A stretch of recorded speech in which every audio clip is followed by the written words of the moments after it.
Gotta make sure the connections are less stable. And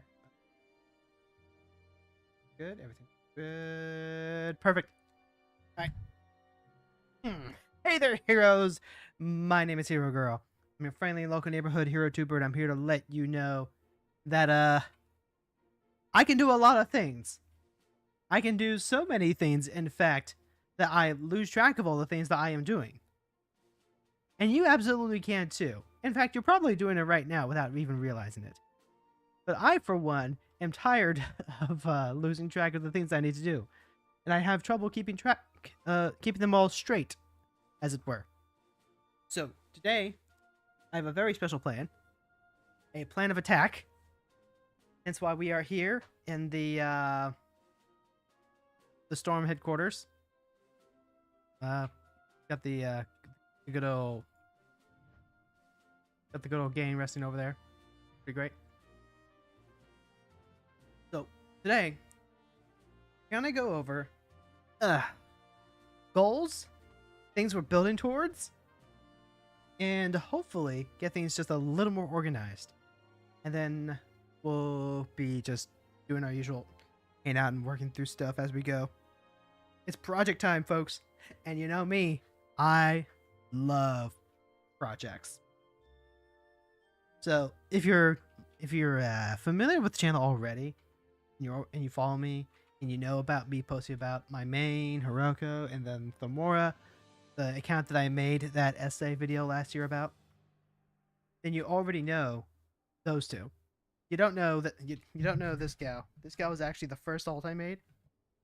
Her name is Corey, and she has a very, very special place into the Final Fantasy XIV alt hierarchy I have. But we'll talk about that a little bit about that later. For now, what we're actually going to do, we're actually going to go ahead and pop over to my chatting screen. There we go. Yeah, we're going to pop over there real quick. Just my son. And I want to just lay some stuff out. I am someone who loves working on long-term projects. It's part of what makes games like Satisfactory so dangerous for me. In fact, if I could stream Satisfactory and have without my computer giving out on me, I'd probably be okay. I don't know what. I think I was just recording. I don't think I was actually like streaming my end when we did that collab with Lila. In fact, I'm surprised we haven't gone back to that just yet. But games like Satisfactory are really appealing to me because you get to work on long-term projects. Arena, I'm still going on with because it is in fact my forever game. Magic the Gathering is a very long-term project hobby of mine, and I really want to make sure I stay updated on that, which is why I continue to stream Arena even when I'm feeling less inspired or enthusiastic about any given particular season. And Final Fantasy XIV, I am getting into the swing of things again after an extended break that started around the time Dawn Trail started. Like, I was so excited for Dawn Trail, and I played a bunch, but the first half of the game just felt so sleepy that I was like, actually, you know what? I'm just going to take a break and play some other stuff for a little bit, and then we're going to come back to that. Which, hey, again, if you saw that essay that I put out, there's a lot to do in Final Fantasy. There's so fucking much to do in Final Fantasy XIV. It's supposed to be, you know, another forever game, and there's only so many that any one person can handle. So, for me, at least, Final Fantasy and Magic are both my evergreen games. Those are the games that I want to be able to go back to and play regularly, which is part of why I'm doing Final Fantasy on Fridays right now, is so that I at least have some time set aside each week to work towards each of my goals. Now, those goals actually differ by account and by character. And that was something I kind of figured out that doing the playing on Thomora as an alt character and then trying to go back to my main account and trying to do some of that stuff there too. So, for example, one of the big things that I was doing with Thamora was working on a lot of the gathering and crafting jobs. And that was a lot of fun. It was a lot of fun to mess around in the Realm Reborn space, to have to craft a lot of stuff, go through and figure out the master recipes, collect all the materials, find the nodes, all that. I really enjoyed doing that. It was a lot of fun. I unlocked all that stuff on my main on Hiroko over here, and it was significantly less fun. I'm still trying to like put a bead on exactly why that is. Also, notably, I would have loved to have done this in slideshow format, but I didn't even think about making slideshows out of this until literally leading into this. So what I probably could have just like put all this off until next week, until next week's stream, and I would have been significantly more prepared. So hey, you know what? Living La Vida Loca over here. We're flying by the seat of our pants and shooting from the hip. But the long and the short of it is, I'm kind of in the middle of defining what each of my alts are going to be for. And what I ultimately decided for my main, the one that a lot of people in those comments were cheering for me, thank you, saying, hey, I hope you find as much fulfillment on your alt as on your main as you did on your alt. And I was like, oh, thank you for that. I don't know if that's going to happen, but thank you. What I need or want, one of the two, the dichotomies of character study. What I ended up deciding for Hiroko is that doing all the super in-depth side stuff that I'm doing to Thamora, I'm not as interested in doing with Hiroko, partly because, one, I'm already doing that on Thamora, so the novelty isn't as strong, not as fresh. Second, I feel like my main character here is really more for staying current on current happening. I thought several times about retiring this character and just being like, okay, you know what? In my head canon, I'm just gonna write it off that she retired, and now she's having a wonderful stay-at-home life with her wife and kitten. And there's a part of me that still thinks about that from time to time, but I also kind of really want to stay current on the current story content. I don't like the idea of falling behind and being out of the conversation, and I still enjoy the story for what it is. You know, I'm almost done with Dawn Trail. I have some thoughts about that, and I would actually really enjoy doing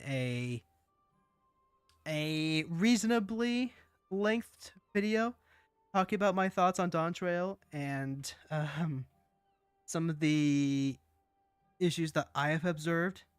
I'm kind of interested in watching some of the other essays about it to see exactly what community thinks about Dawn Trail. I'm on the level 99 quest, so I'm almost done with 7.0. And then I've got to do 7.1 before 7.2 comes out, I think in 2 months, more or less. But like, I've got some time to get caught up there. But mostly, I just want to focus on the main story beats with Hiroko, with my main. And so, what does that look like? Well, like I said before, it's going to involve staying current on MSQ.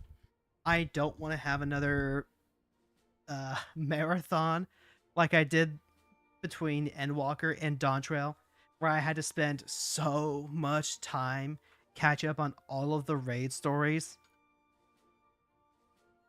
And you absolutely have to do those raid stories if you want access to some of the bonus end stories for Endwalker. Endwalker was a big catalyst for why I started doing a lot of those raids and trying to catch up on all that content, and a big catalyst for why that video essay ended up coming to be in the first place. So staying on patch or content, that's going to be something good. That's going to be something where I can get excited for the new patch content, where I can go, hey, 7.2 is coming out at the end of March. I can start making plans to play through that and just enjoy it concurrently, as opposed to saving everything for one big catch up. So staying on content, that's the first one. I need to make sure I collect all the Aether Currents for fast traveling. This is not just my long-term project goals for each of these characters, but also my to-do list and the order in which I'm going to aim to do them. I decided to put off collecting the Aether Currents for a given area, given that you kind of have to wait for some of the side quests to open up before you can get some of those Aether Currents, and then some of the maps are in fact split by level area and they don't get unlocked until later. So at least in my mind, it's a lot easier to go ahead and collect them all in one go, map by map.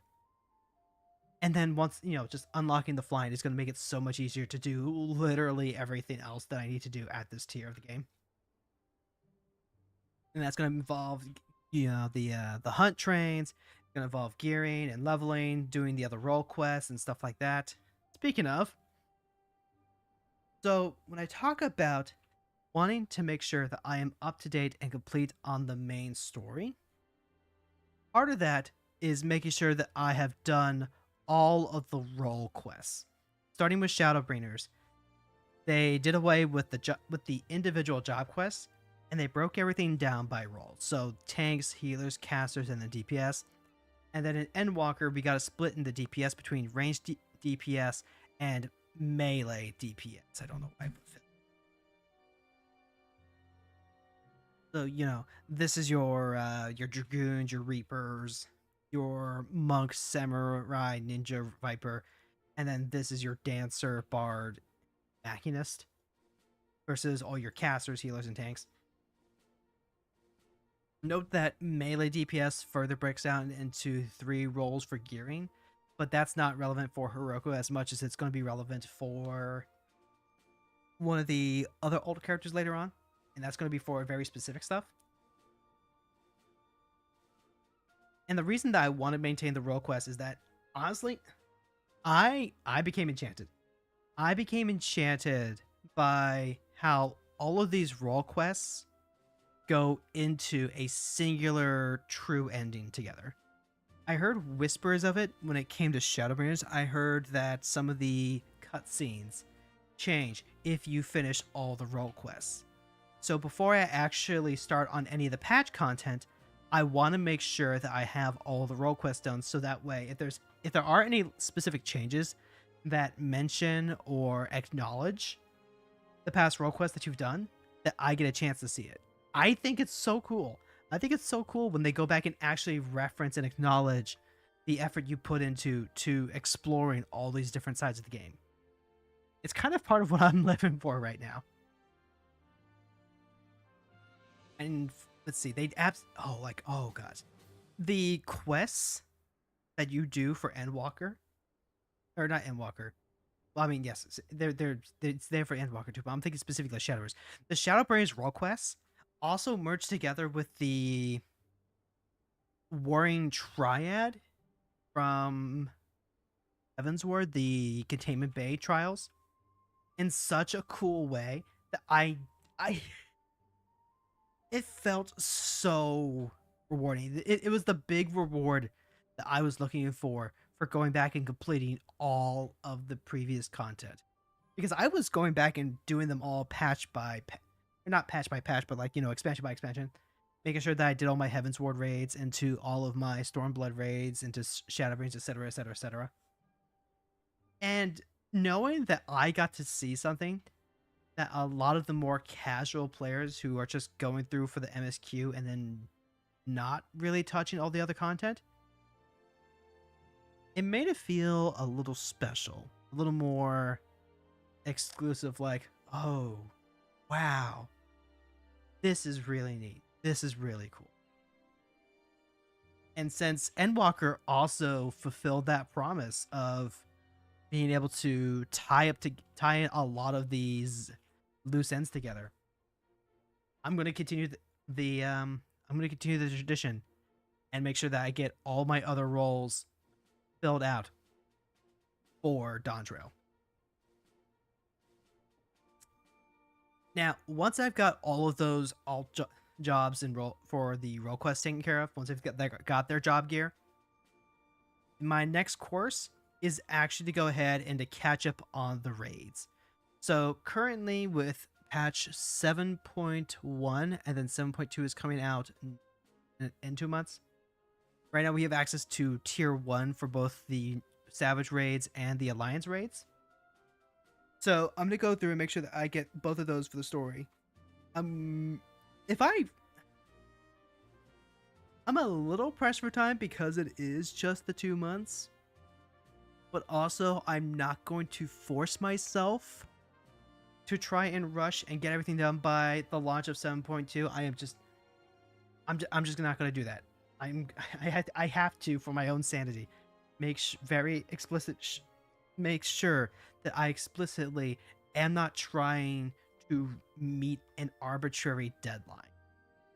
Because once 7.2 comes out, at that point we're just getting the 7.x patches, and I have all of that all the way until 7.3 comes out to catch up, which means that at some point I'm going to be able to there shouldn't be that much. There shouldn't be that much to actually come out, because I don't think the second tier for Alliance and Savage are going to come out till 0.3. I think. No, because all that came out with the 0.01. Right. And so then 7.1 came out, and now 7.2 is coming out, and 7.2 is going to be the second tier. 7.3 is going to be more smooth over, and then 0.4, 0.5, that's going to be tier 3. So 7.2 is going to be the start of a new raid tier.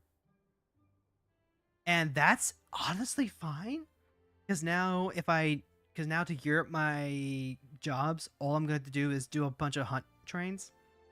Maybe find some time for those hunt trains, do them, get all the tomestones I need, gear up, and then I'm set until the next tier.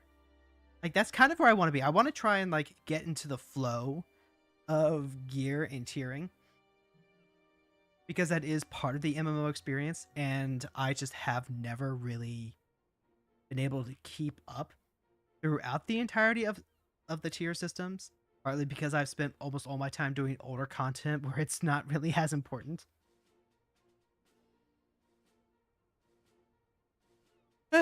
And then, of course, keeping up with the main story also means, keeping up with Manderville, because last time we didn't keep up with Manderville, it ended up blocking off the entirety of the new relic weapons. And like, hey, you know what? We put in all this effort to catch up on Manderville. We might as well make sure that we keep it up to date. Which, if I remember correctly, 7.1 did in fact come with somehow still further Manderville stories. Inexplicably, even then. And those are the main goals that I have for my main job. And if I can just do those, I'll be pretty happy. Everything else after this is just some extra stuff that I want to do, because I still enjoy playing on this character. I still want to actively do stuff with this character, and there's some stuff that I can do explicitly for that. So one of the things I do want to do is I would like to get all of her jobs, her combat jobs, up to 100. But let me explain for a second. This is less an issue of I want to play all these jobs on this character, and one, it's much less that and more. This is actually just kind of incidental to a couple of other goals that I recently decided I wanted to do for this character. So like, my main is going to have the 5 main roles. That's not going to change. In fact, I've gone through on all 3 of my different characters and assigned them a bunch of different ults, so that way even though I am playing a bunch of jobs, I feel like they're each distinctive characters, and that there is a lot more value to wanting to play each character. So like, for example, Hiroko is a Gunbreaker main. I main Gunbreaker on this character. I have Gunbreaker unlocked on Corey and Thamora, but they each have different tank jobs. Corey's a Dark Knight and Thamora's a Paladin. And then Warrior is just kind of a, hey, if that's something that I need to use or want to play for a little bit, like they've all got access to Warrior.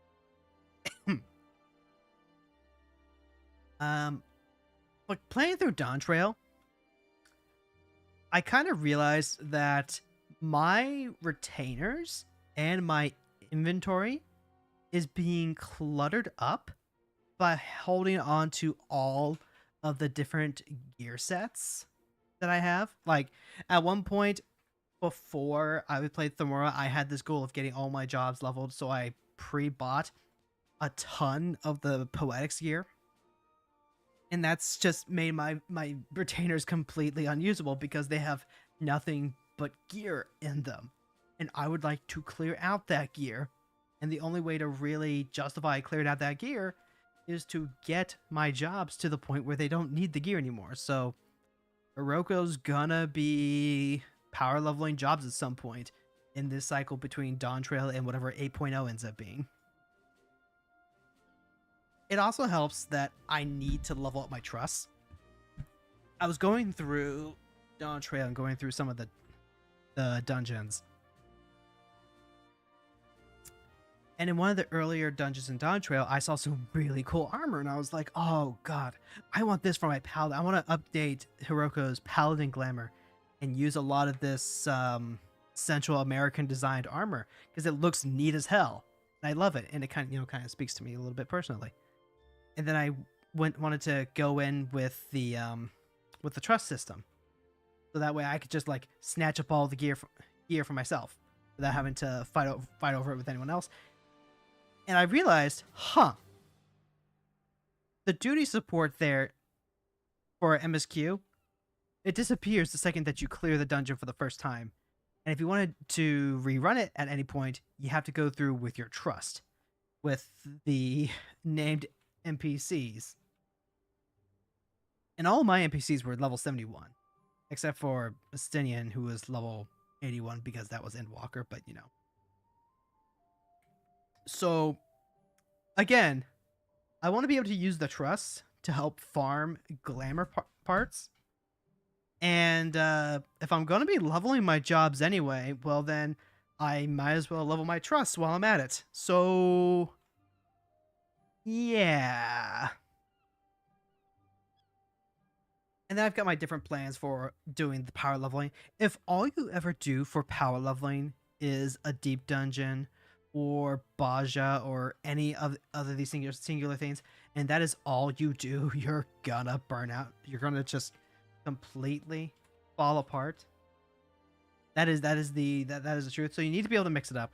So I have some different ideas in terms of like what I'm going to be doing and the methods. There's various methods to the madness. Like I'm not just gonna spike Baja for everything from 70 to 90. It's just not gonna happen. Especially since part of what I need to do is level the trust and level everyone in those trusts. So it just kind of works out that way. But honestly, even the leveling is not going to be a massive deal. It's going to be a massive quality of life improvement that I do on Hiroko, because once I do that, then I only have to do the 10 levels that come with each expansion. And I am okay with that. It's a little intimidating because then you have to be able to play all the jobs at such a high level. But considering that I'm learning these jobs at lower levels on the other two characters, I think it'll be okay. And then the only other things I have listed for Hiroko are just complete Eureka and complete Baja. I love the field operations. I think they're really cool. I dipped my toe into Baja. I have not done a whole lot with that just yet. I am almost done with Pagos on Eureka. So those are potentially, future streams that I can be doing. And that's kind of the other part of this, is that anytime that I'm doing just busy work and doing projects like this is good stream material. This is good, hey, I just want to make sure that I'm making some amount of progress this week on this, and that's what the stream is going to be. And I'm okay with that. And if you want to be there for the ride, well then, you know what? That's pretty cool. Also, Lila's definitely gonna be streaming with Tag, and I need to make sure that she meets this alt character. That's the other thing. My bestie just finished Ultimate Weapon in A Realm Reborn, and then she immediately took the next quest, and she is going to a place where the war can't follow. Because when it comes to other project goals, I think my Ellison Bard, my little treasure hunter, I think she might actually be the most ambitious of all three of the accounts. Because like where with Hiroko is going tall by just like keeping up with the events as they're coming, with the story content, with patches, with the most current raids. Samora is going like really, really wide. She's doing a lot of the lateral progression that gets talked about in these sorts of games. Like with Hiroko, it's just, get everything to the end, get everything caught up. I don't want to do that with Thamora. Thamora was created with an idea of just doing everything that I wanted to do before advancing to the next zone. And I'm going to show you real quick kind of what I've been working on ever since that video essay that came out. So with Thamora, I wanted to complete everything that I wanted to feel like I'd gotten the full experience from A Realm Reborn. And it involves a lot of things. So like the first thing is that I know for sure I want to run through Coils. I want to run through it and complete it. I might try a solo run. But it is just most important to me that I go through the Coils. I get a chance to see the cutscenes, get some of the glams, and I would love to try farming some of the materials for it.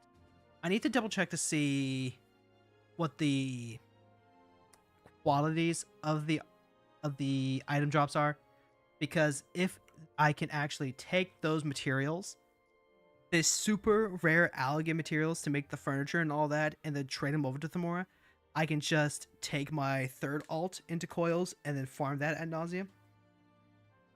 Coils is fun, and the emboss stuff is so cool. It is really fun.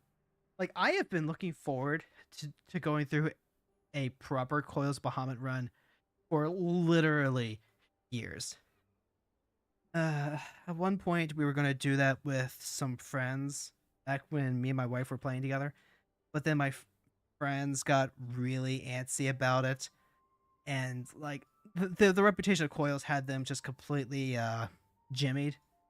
And I let that get to me and said, okay, we're just going to speedrun some stuff and not try and, like, play through the mechanics properly, which really frustrated some of the rest of us. And the whole thing just... it was kind of disappointing when I tried to do it the first time on Hiroko. But Thamora has a chance to go through it fresh. I'm going to try and take advantage of that.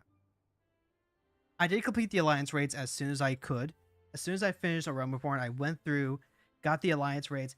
It's very specifically because I could get the Alliance raid drops and start desensitizing them. They're a great place to get demi material. If you get the demi materia, you get the demi materia is required to unlock a ton of the expert crafts books that you can get in Mordona. And so that's what I did. A lot of the stuff that I have already done on Thamora, there was a lot of stuff that I had to pick up incidentally. In fact, I did not put down any of the expert craft book stuff, but I did do them.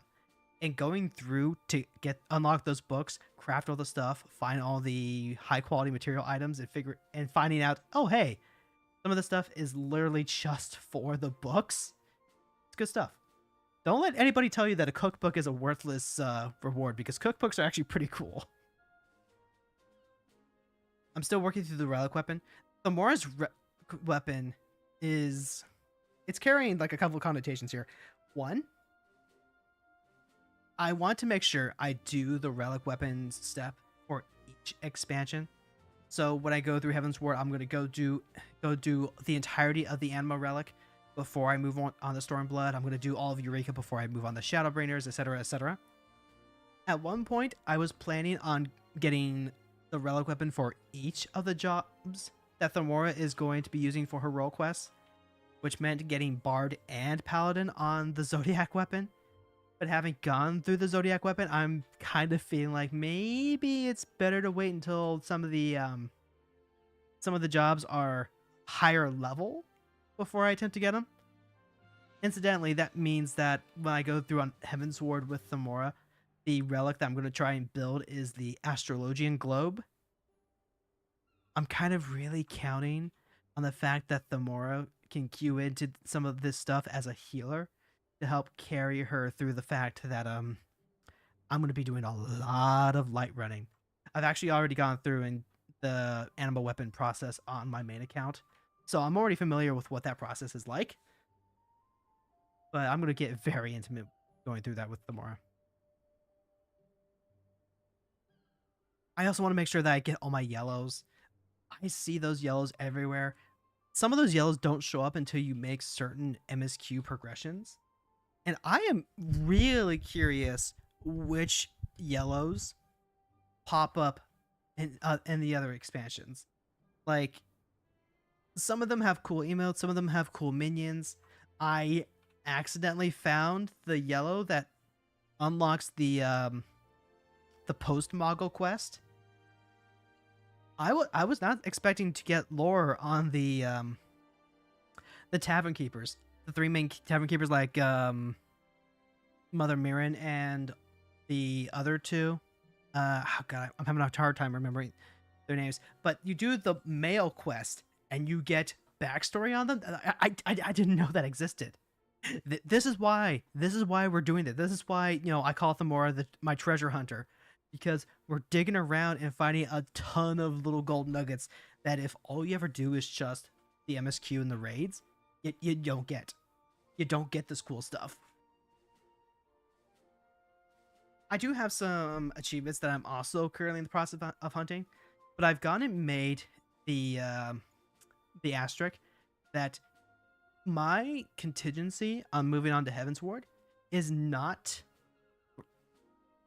based on how many or which ones I can get. There are a shit ton of achievements that are literally just grinding. So like, Forest Reaper, you have to get I think it's like 300 items.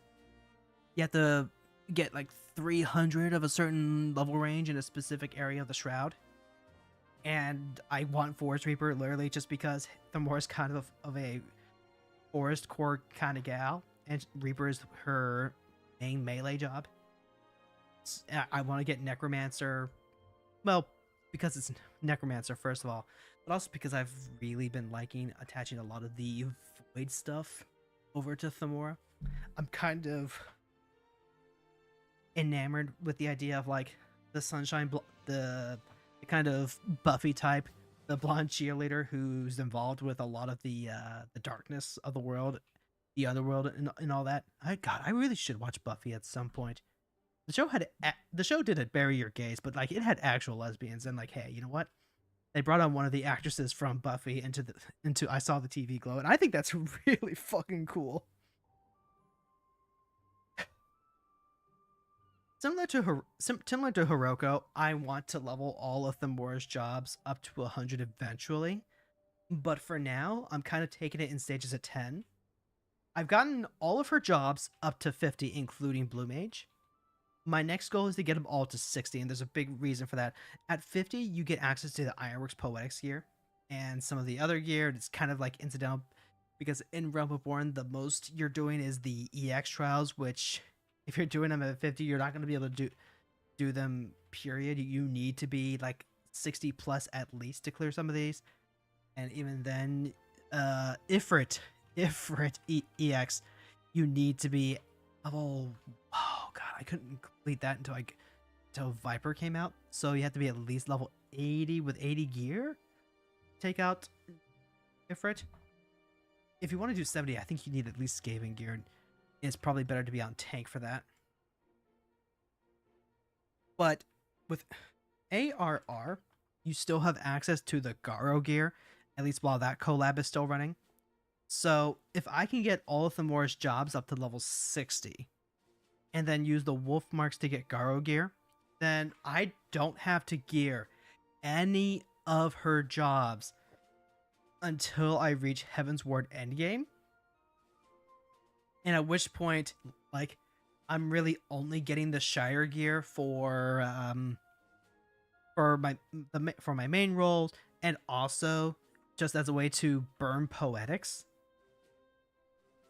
And that just saves me a lot of like later grinding. I do want to get all the blue mage spells that I can from 1 to 50. I've been making some progress in terms of blue mage. I managed to get blue mage up to 60. Like, yeah, I actually got blue mage up to 60. I did the trick that Wrath Games did, where I took my blue mage and scaled the level down using fates, and then fought mobs so I could get consistent EXP gain. Now, as you level up, the more you need more EXP to actually get to the next level. But as long as the EXP gain is consistent, it's really just, you know, making sure you get more of those fights in, killing more of those mobs between each level. So we have a level 60 blue mage, and we're still only an AR. That's the other thing I really love about the Mora. For some reason, it's just really fun and satisfying to me to have a character that's incredibly overleveled for the level that she's at. It was the exact same thing when I was playing Pokemon Scarlet. I was going around, sneaking around super high level areas just to catch the low level mons that I wanted. So like sneaking around level 30s to catch that Volcarona I wanted, Scyther, sneaking around to find my Rotom. And all that while, all my Pokemon are getting leveled just from doing all the catching and avoiding the fights. I didn't do any of the star raids or the gym challenges. The only ones I did... No, I didn't even do any of the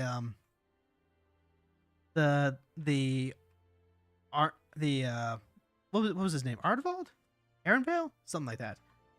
I didn't do any of the sandwich missions to upgrade the dragon, but to upgrade my my bike until after I had my whole team. And then even then I did the sandwich ones first because I was like, well, this one is relevant to like mobility and stuff like that. So that by the time I did get around to doing the star raids and the gym challenges, they were really arbitrary because I was so fucking overleveled. I didn't actually have a real challenge in terms of any of the trainers meeting my level until I had to battle Nimona after the Elite Four. I don't know. For some reason, just over leveling and then getting to steamroll the intended game. I enjoy that for some reason. And this really isn't all that different. I like the fact that I have a level 60 blue mage, and now I can start trying to farm some of the trials that I really shouldn't be able to at this point normally. There are some that I'm going to need to get friends regardless, because even if I'm a level 60, I'm still a caster, I'm still a little squishy, and some of the mechanics are still dealing a lot of damage, especially without some of the other spells that I need. Garuda EX being one of them. Garuda EX is the only version of Garuda that has the primal spell that I'm looking for from her. She's a dot over time, damage over time, that still gets used in the current blue mage rotation. So yeah, I'm gonna need some friends for this one. But hey, if there's anything I learned from the essay I made last year, it's that friends are there to help you out. And if your friends aren't willing to, you know, spend a couple of hours to help you farm blue mage spells, well then, hey, we got, there's always other friends too. I did clear out all the hard mode dungeons. I don't know why I didn't click that one out. That was just on my general checklist of things I wanted to do. You gotta get through all the dungeons anyway as part of the relic quests. They have you go through a lot of the hard mode dungeons pretty regularly. But also, there's a lot of lore to be done in the hard mode dungeons. Like, I don't know if how many of you were aware, but we get so much void sent shit in A Realm Reborn, which with the hindsight of the patch story between Endwalker and Dawntrail kind of makes it hit differently. It kind of helps you remember just how long we've been having to deal with the consequences of this world getting snuffed out and overrun by dark aether. And it really this is another one of those scenarios where being overleveled and soloing stuff was really fun. Going through on Reaper to do all these to fight oh god, like Diablos or something like that. There's a very specific void sent that shows up in, I want to say, Amdapor Keep. I think it's something like that. He shows up again in the Heavens Ward raid, so I am looking forward to seeing the change, if there's any changes or in the cutscenes at all with the Void Arc raids. Now that I've done that, Hell in the Box. Hey, thank you so much for stopping by. I have spent 40 minutes yapping about nothing but spreadsheets and checklists. And hey, you know what? We're mostly done. We're mostly done. One thing I do know for sure, I can solo the EX trials now, partly because I do have Viper and Pictomancer unlocked, and just having those level 80s with their level 80 starting gear is enough. So I'm gonna go ahead and farm the Realm Reborn mounts. There are 6 of them in total, 1 for each of the primals: Gerudo, Titan, Ifrit, Leviathan, Ramu, and Shiva. There's no mounts associated for King Magomog or the ultimate weapon. But I do want to go ahead and deliberately farm the mounts. I have to do these trials anyway when we get to Chloe and do the Wondrous Tales for Heaven's Ward, but that is so far off. And honestly, I've got desynth that I can do. I need to desynth a lot of weapons and items to get a lot of the materials for crafting the super glowy version of these weapons. I don't want to spend any more money on Mighty Thunderbolt weapons from Ramu. So that there's going to be a lot of value in being able to farm those and get demi materia for it. That's a lot of gil coming. I've already gone through and completed the main story for Palace of the Dead. I think. Actually, you know what? Hold on, I'm going to undo that. I think I'm actually still working through the story on Palace of the Dead, because that's like, what, the first 100 floors? Yeah, I don't think I've reached floor 100 yet. So I need to uncheck that. So Palace of the Dead runs, those are going to come back. I was doing those throughout the Magic Arena season featuring Outlaws of Thunder Junction, because I just did not like that set at all. And I did not want to stream that set at all. But that doesn't... And I went back to Arena and stopped the Palace of the Dead runs when we changed seasons. But that doesn't mean the Palace of the Dead is done forever, that I'm done with Palace of the Dead. Palace of the Dead is very good streaming content because it is really relaxed. It's very simple. It's nice and easy to have. So a real good yap session while playing through it. We're also going to be working on some of the collectibles. A couple of weeks ago, I had a stream where I was just trying to win over the triple triad cards, and that is going to continue. Not necessarily always on stream, but it may be a stream sometimes. We're definitely going to go through and try and collect all the orchestron rolls that we can. Having an alchemist that can restore a lot of these worn and torn out orchestron rolls really makes me want to get the full collection for what I can get in Aroma Born. I don't actually know what that looks like, but I can. And I want to. I'm not gonna worry as much about minion collecting in the collectibles. Some of the minions are tied very specifically to overworld boss fates, and those are just going to be really hard to get unless I get a party very specifically set up to challenge some of these, like the giant crab that shows up in Costa del Sol. But the triple triad cards I can actually focus on getting. The drop rates for some of these are abysmal. Like I heard people complain about it before, and I was like, oh, it can't be that bad. I was a fool.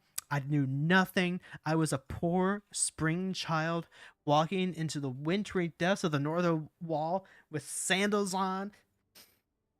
Oh, if I do triple triad farming on camera again, I'm gonna have to have like a guest or something on, because I'm gonna lose my fucking mind if I have to, try and come up with new content, because there's only so many times that you can make a joke about how they laid off on Nanamo into Garuda, and then suddenly you got the triple Jim Jam Jimmied.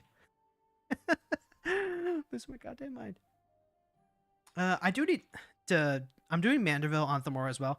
I'm gonna be honest. I initially kind of thought that I would just skip all of the Manderville cutscenes for Thamora because I'd already read through them on Hiroko. But then I started watching them again when I started, and I was like, I still think they're good. I still think they're a lot of fun to watch. And watching it with Thamora, watching Thamora react and do all the silly faces, getting a chance to watch the squish and stretching of the animations that they do with the Manderville models and all that, it still holds up. It's still good. I would love to see Lila's reaction to doing some of the Manderville stuff. And in fact, let me go ahead and pop over to hold on. Let me interrupt our broadcast real quick just to like check on what she's doing, because I'm pretty sure she's just doing more egg right. I am like sure.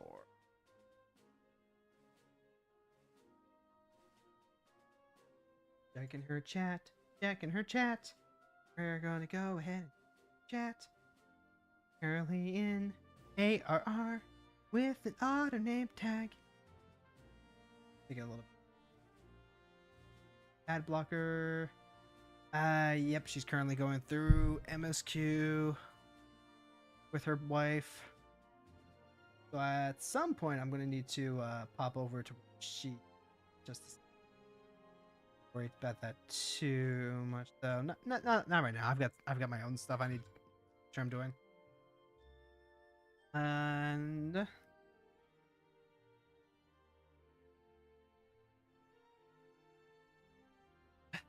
but yeah, Manderville is good. I want to see Lila's reaction to Manderville. I really do. The Manderville trials. Now that Manderville has been tied to doing the relic weapons for Endwalker, I want to believe that is going to be significantly faster to go through and actually be able to queue in to do the trial properly. However, those trials are also important for blue mage spells, so that's part of it. That's part of why we're going through the Manderville. It's also going to get us some triple triad cards. It's also going to get us a bunch of other incidentals, including the battle at the bridge stuff. But I'm just enjoying going through Manderville. Now that I have a better understanding of how long the Realm Reborn version of the story is, it's significantly less painful. It also helps that I'm not in a rush. I was kind of feeling impatient with Manderville when I was doing it on my main, specifically because of the relic weapon, but now I can just relax and enjoy my time. And have the good knowledge that when Thamora finally does reach Endwalker, and oh my god, when she gets to Endwalker, I will be streaming that shit. We'll just all be ready. It'll be fantastic. And then the last thing I have on Thamora's little bingo card here is chocobos. If you're not aware, the Gold Saucer has chocobo racing. Actually, you know what? Hold on. Let me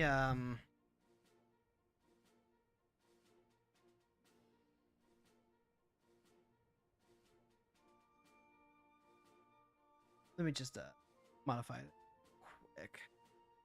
Because these are things I'm only just kind of now thinking about.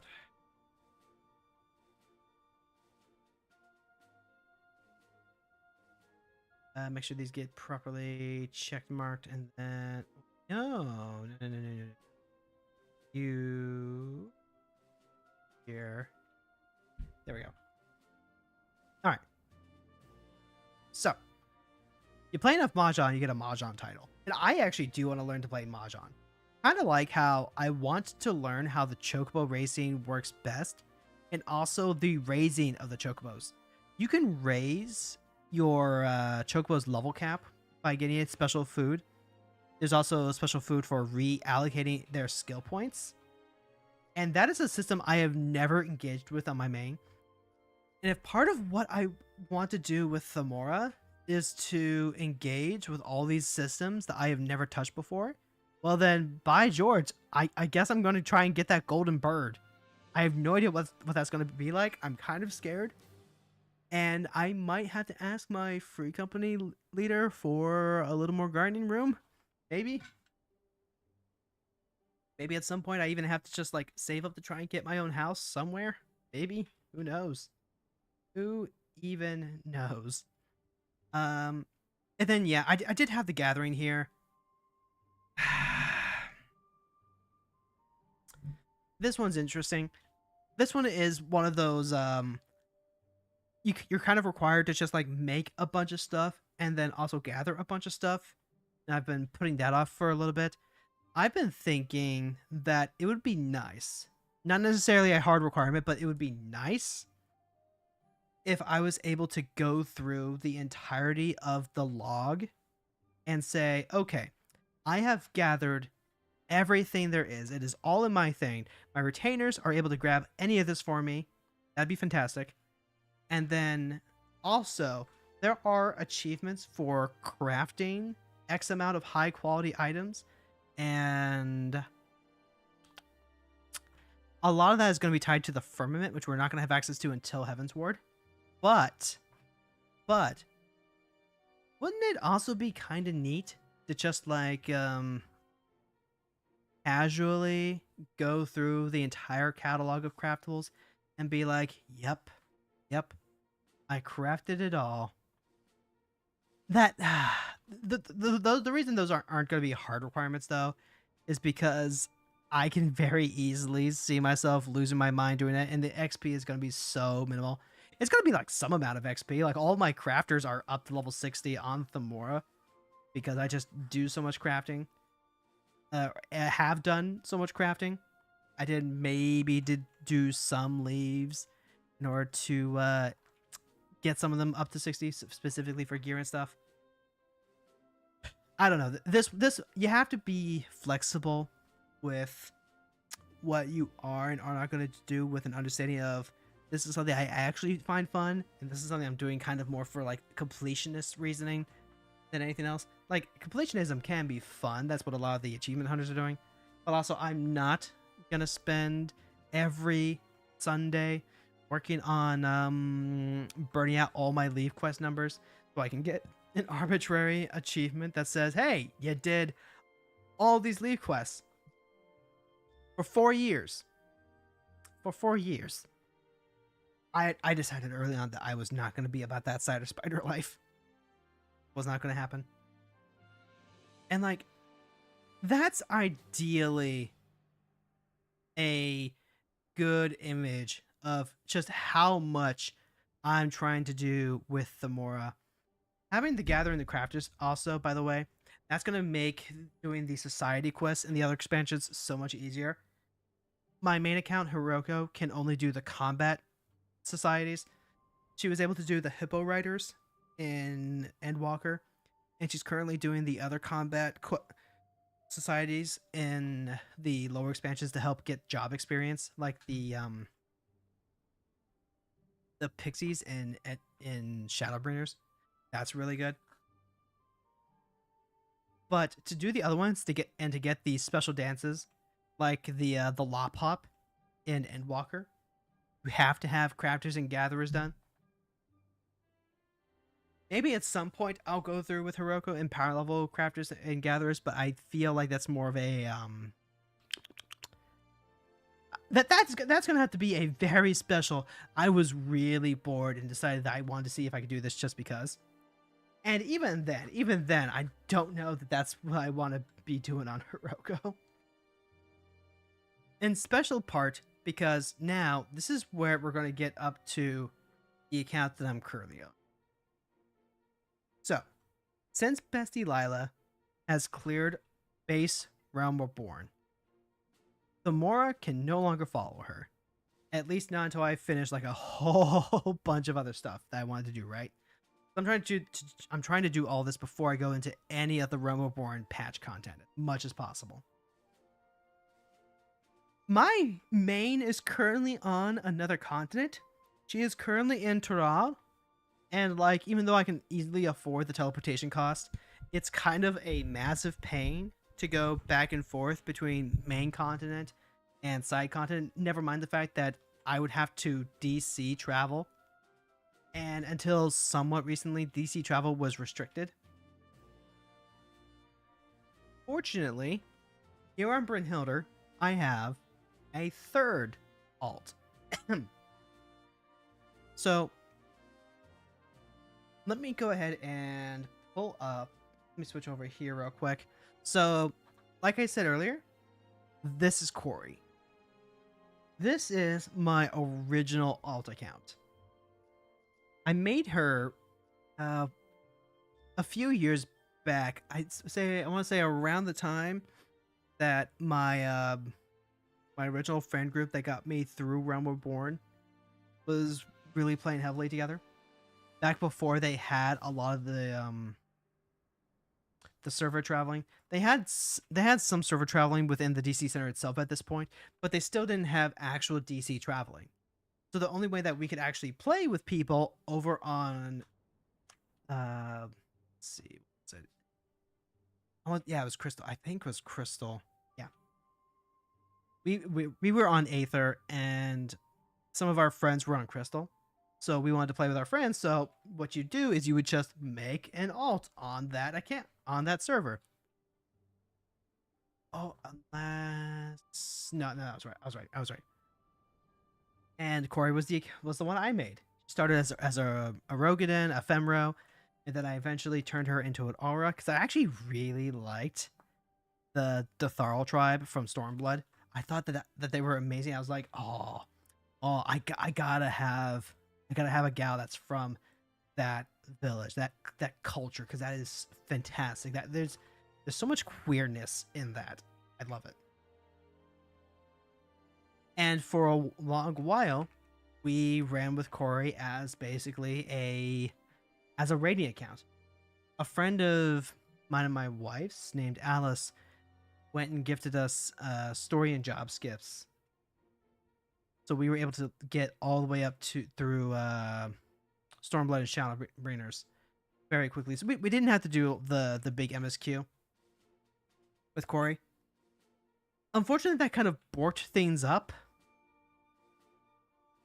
When Endwalker came out, I went and bought a story skip for Corey. But that was a story skip that brought her from beginning of Shadowbringers to beginning of Endwalker. But I did not get the job skip to actually bring her level up. So she was kind of stuck in the middle of no man's land. It was fine at the time because we were doing minimum item level content, minimum item level, no echo fights. We were going through the Realm Reborn trials. And those were a lot of fun. But eventually it just became too stressful to keep coordinating and bringing the group together, so those ended. And I didn't really have anything that I wanted to do with Corey in the meantime. Partly because, you know, if she's just a raiding character and I don't have anyone to be raiding with, that's But also DC travel had opened up, so what was the point of having an alt that I originally made to play on the other DC server with my friends if I could just play my main account, which was already at endgame and already like leveled and geared for a lot of these fights? It's just, she kind of lost her purpose. And then I went and made Themora. I mentioned before about how I wanted to go through expansion by expansion and just re-experience the game in the way that I wanted to experience it in retrospect. Like it was definitely not how I wanted to go through the games at the time. At the time, I was very much rush, rush, rush, get to the end game. But with the retrospect of like, oh, you know what? I'm kind of I kind of ate a little too fast there. I kind of wanted to pace myself. That was what the Mora was made for. At one point, I was considering doing that with Corey. I was kind of considering doing New Game Plus with Corey and then going back and playing through all the stuff on her. Because one, if you have an account that has multiple characters on a single server, you do get charged a little bit extra. And so I was just kind of paying this little bit extra for a character that I was not utilizing. But then the whole thing with my friend picking up the free trial and starting from the start started, and I was like, you know what? I'm just gonna make a new character. I'm just gonna make a new character with none of the baggage, with none of the borkage, with I just completely fresh start. And so again, Corey got left behind. Until somewhat recently. At one point, Gamora was lacking for gear, so to say. Like, I was leveling up my gatherers pretty nicely, and I was asking about the end game equipment for gatherer at the end of A Realm Reborn.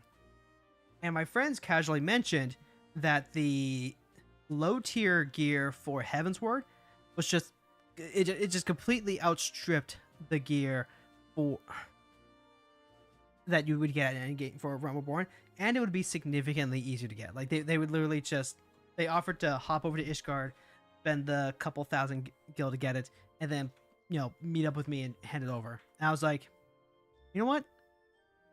I'll take that. I'll gladly take that. And they did, and it made the gatherings significantly easier because my gear was so much more powerful. I never had to mess around with the materia. I know that that's something that Wrath Games has to do because he is restricted to what he can do in the areas and stuff. He has to do like all the min-maxing with the materia, with the gathering and crafting materia and all the equipment, and I think that's really cool. But that's also a little more hardcore than I want to be. So I gladly accepted the gear. And I was like, huh. It would actually be really great to do that with my crafting gear too. The crafting gear that you can get from the Grand Companies is the Artisan gear. And that is the top level gear for A Realm Reborn. It used to be really hard to get, but the system has been simplified so that the gear actually is obtainable without jumping through a million different hoops. You just need the seals to afford it. And I wanted to get I wanted to do the same thing for my crafters, what I did for my gatherers. Get the low tier gear from Heavensward and just suit myself up. But I didn't necessarily want to have to go through my friends to get it because, I mean, like, my friends are nice. They would happily do that for me if I asked. They're very helpful. They're very helpful, and that's part of why I know I can count on them. When I say, hey, I need help farming Blue Mage, can y'all help me out with that? But I also kind of like doing what I can on my own if there's a way for me to do it.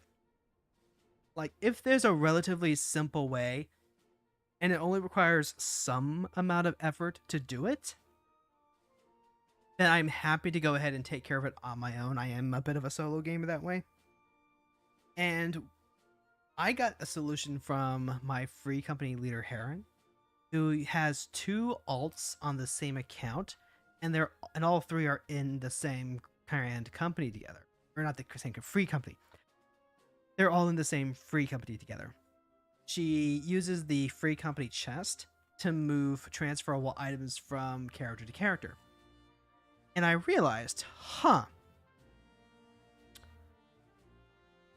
I have a character who has decently leveled crafters and gatherers, but she can't get access to the upgrade stuff unless she goes directly to the market board.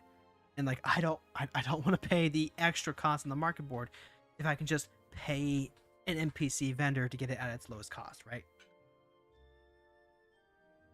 So what I did was I transferred Corey here over to the same server that Thamora's on. Transferred her over to Bryn, got her invited to that same free company.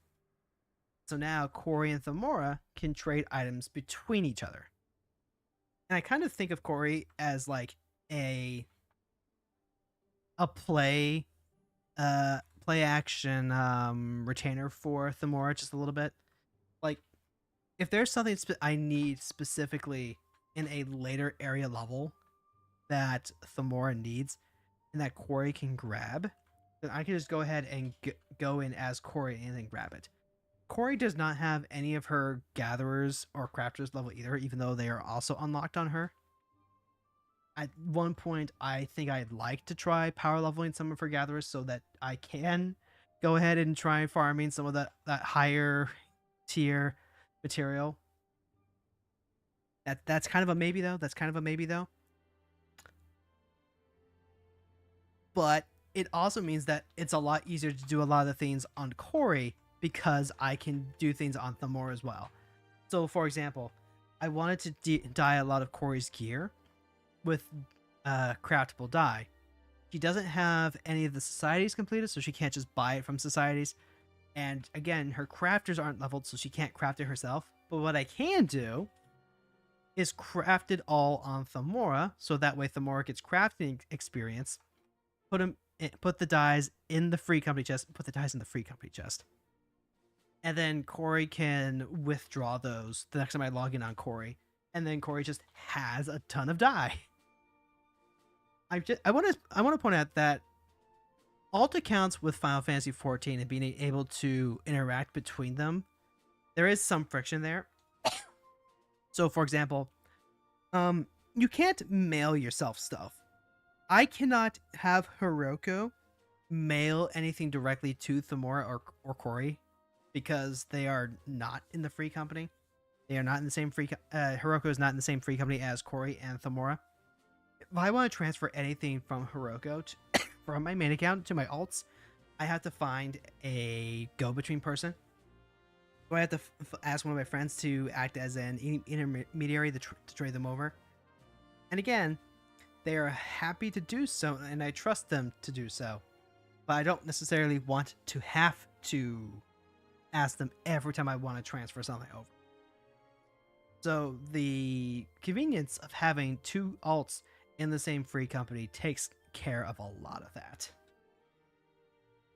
Similarly, because Thamora is at a lower level of the game in Realm Reborn, her opportunities to farm seals are significantly lesser. The seals that you get from the Realm Reborn raids are like a couple hundred as opposed to the gear raids and stuff that Corey has access to, where the gear will go for like 1,500 or so. That's significantly more. So if we need anything from the Grand Company and my free company leader is currently taking a break from her sub, then I can go ahead and have Corey run raids to farm seals. It also doesn't help that I'd much rather be desynthesizing the materials for Thamora so that way she can get that demi materia. So yeah, these two can actually work in tandem to get some of these goals together. And that is really, really important. Now, in terms of actually working with Corey's goals, the first thing with Corey is that I utilize Corey for the roles I was talking about beforehand, like farming seals, getting materials, going to vendors and grabbing stuff. But also, I was thinking about something that Wrath Games said on his stream. I think it was literally just yesterday, about how there really isn't a lot of content creation for Final Fantasy XIV that goes beyond just guides. Like, there's a ton of guides in the Final Fantasy 14 creator community. There's a ton of like, which class is best for you, and here's how to do this thing, here's how to do that thing, here's how to do submarines, here's how to play blue mage, beat the Phantom Carnival, here's how to do rotations and lots of. There's a lot of how to, which is fantastic. It's very good that we have a community that is very open and sharing to spread this information. If you want to, look into spicy stuff, if you want to look into crimes, there's guides for that. If you want to look at how to get into raiding, there's guides for that. If you want to look at how to put together glams, if you want tips on how to get into the chocobo racing, play mahjong, if you want to just learn anything and everything about Final Fantasy, it's there. There's even some recaps and lore videos, and I think that's great. But there really isn't a lot in terms of gimmick videos. Right now, Cider Spider is doing the series on achievement hunting. He has that weekly blog. That's a lot of fun to watch. He has a secondary one about mentor roulette. He's not the first one I've seen do mentor roulette. I know I saw Whisk Elber doing mentor roulette videos at one point. Wrath Games, going back to him, he's done challenges before where he has done region locked challenges. There was the Limsa Laminsa one where it's literally just, can he get to 100 on fishing? Like, can he get max level just by fishing and not doing anything else? The answer was yes, by the way. There was the Alda Femro account that he did where he was locked to Alda and he had some goals that he wanted to set out, and he just did that. I'm not really like a challenge run kind of gal, but there are some cool things that I thought of that I would that might be interesting to record and talk about and maybe even do. And I think Corey is actually in a really good position to try out a lot of that stuff, to do a lot of the crazy stuff that you really shouldn't be doing at home. And the first thing that I know for sure that I would like to do is actually to try and farm every single piece of glam from the near raids. That is something that I'm currently working towards with her, is trying to get all of the roles up to 80. And when I say roles in this specific instance, I do mean all 7. Actually, hold on.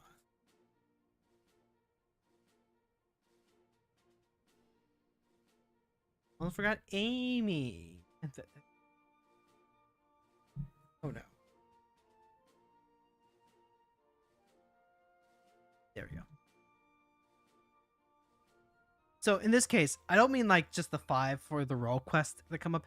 I mean the 5 base groups and then the 3 subgroups that come from melee. So maiming, scouting, and striking.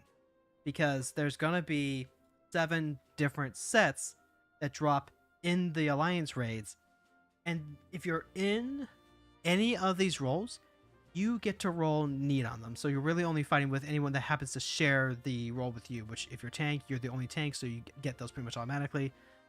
Healers, you only have like the one other healer, but then caster, aiming, maiming, scouting, striking, all those are just up to whatever your DPS comp is for the run. But you have a significantly higher chance of getting the gear if you are playing the role. So for Corey, my goal is to get at least one of each of these roles up to 80.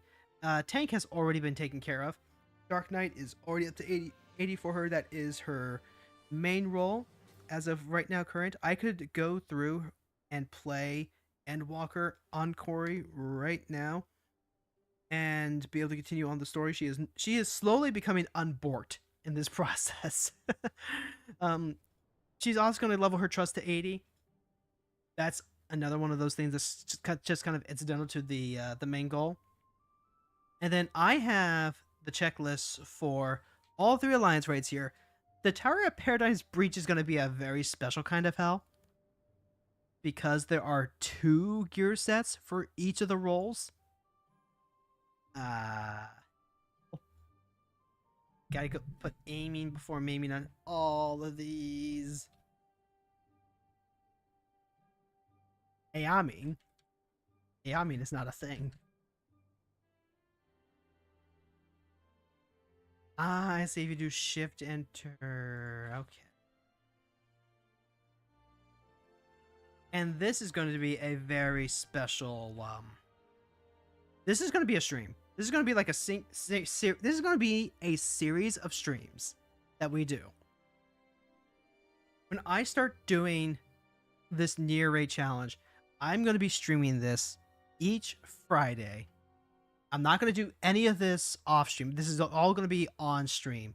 So I'm going to have all of the footage of exactly what it took to get all of the glams from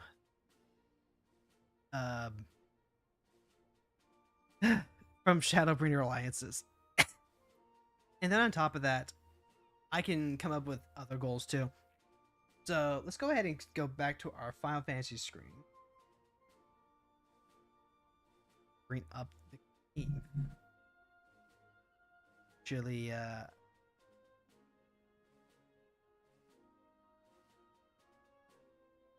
I'll show you where we're currently at. So,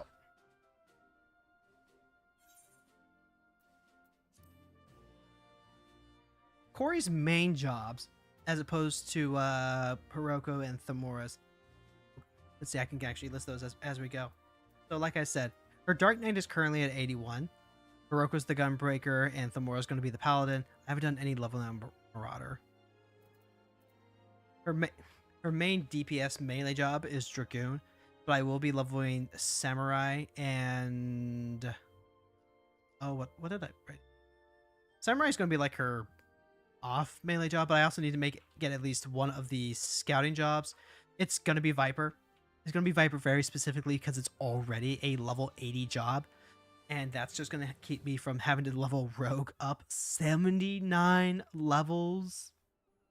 Like, that's just... We're just trying to reduce the amount of work as much as possible. Machinist is her main ranged DPS. I could have started with Dancer, but Dancer is already Hiroko's main ranged. That's kind of the funny thing about the ranged DPS classes, is that aside from Archer on Thamura, I really only use the ranged DPS classes as PvP classes.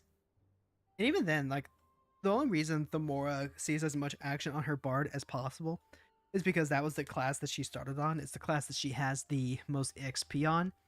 And it's also the class that I'm currently working on her Relic weapon. Once I switch off to Heavensward and get her Astro, I don't know how often we're going to see Bard. I don't know if how, because that she's got like an 84 Bard. That's already Shadowbringer's territory. In terms of magic casters, Pictomancer is already a level 80 job, and it probably wouldn't be bad to just like say, okay, we'll just go with Pictomancer. But I do also really like Corey as a summoner. I have this I have this character lore where, because my main Hiroko is a scholar main, I really like Corey as a summoner main. The old Arcanist twins. The original idea when I made the Corey alt before our friend bought us the job and story skips was that I was going to go through and play MSQ as a summoner, and then switch over to Scholar anytime I needed to do dungeons, so that way I could get the super quick queue. It felt great. It felt kind of like I was scamming the system. And you know me, I'm all about scamming the system.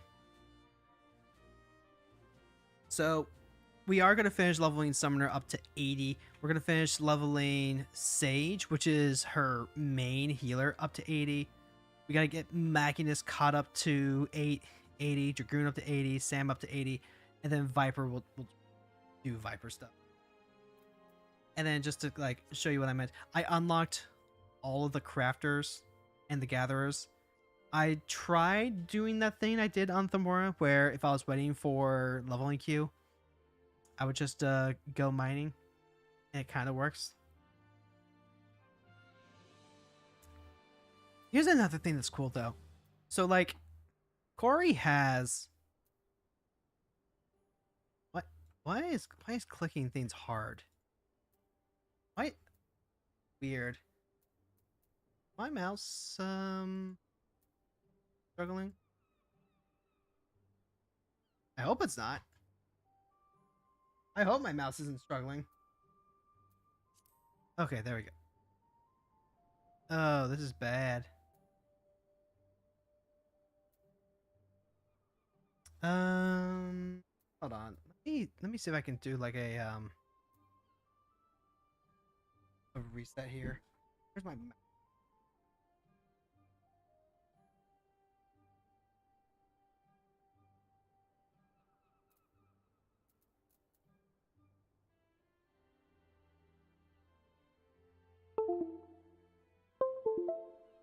That did a click. Nope, it wasn't that one. On.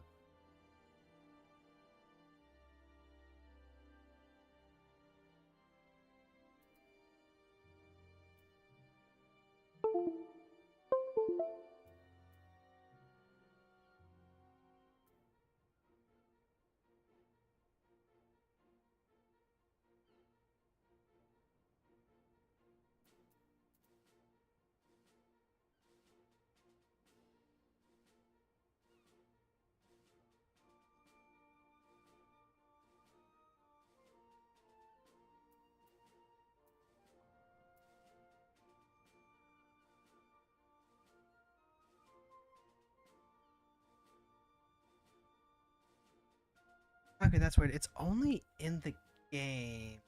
It's doing this. Yeah.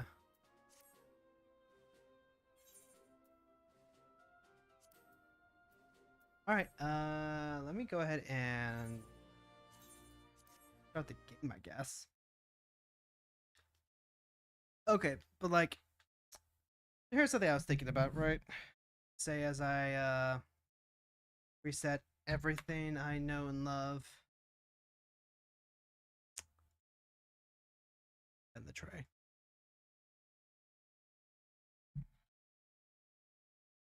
Go ahead and log in. I know that it's just weird. It is just weird.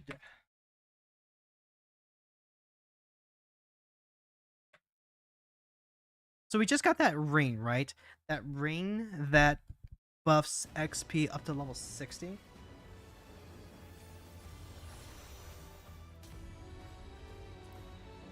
So now we have earrings that go up to level 90, a headband that goes up to 25, a ring that goes up to 60, and a ring that goes up to 30. They'll never be able to put XP gains on another piece of equipment that is left side slot, like the friendship circlet that goes over your head. That's already kind of a At best, they have a wristband and a necklace.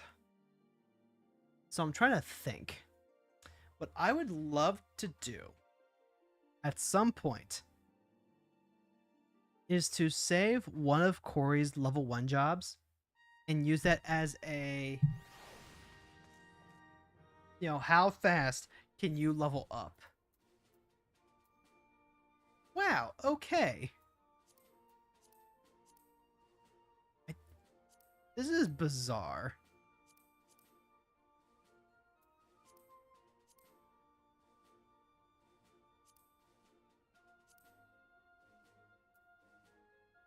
This is absolutely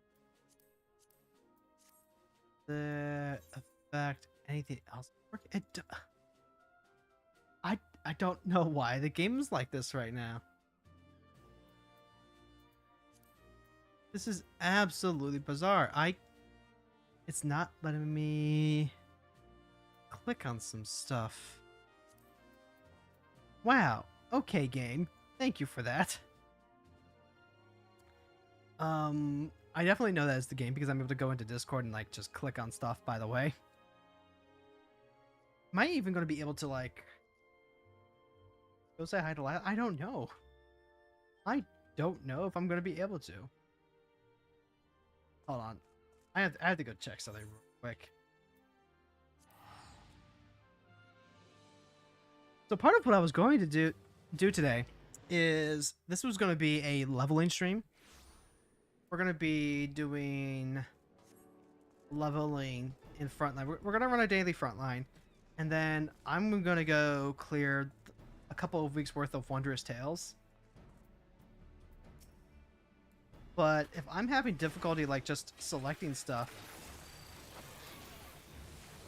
then I don't know if we'll be able to, like, the keys seem to be working just fine.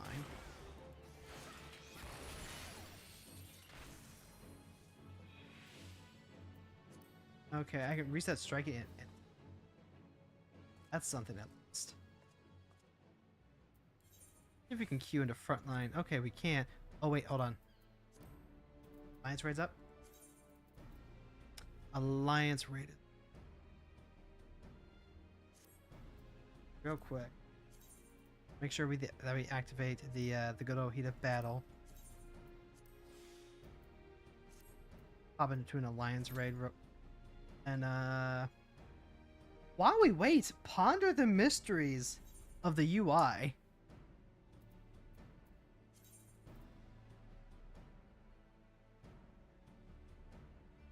I tell you, it's bizarre.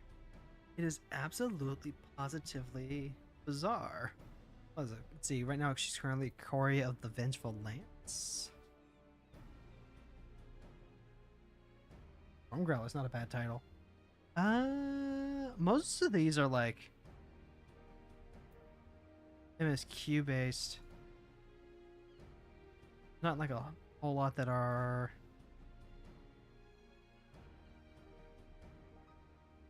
Having a gay old time. This would be from the Zodiac Relic. I did start the Zodiac Relic with Corey back when she was my first and main alt. Kind of an oxymoron calling it an alt account a main alt, but like, hey, you know what? I know people with like half a dozen alts, maybe even more so. Storm Growler, Storm.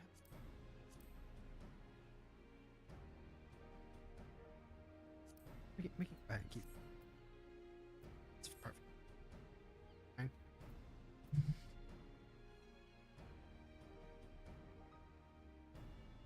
Why Nier Automata, you might be asking? Well, for the simple fact that I really, really like Nier Automata. I think it was a fantastic game.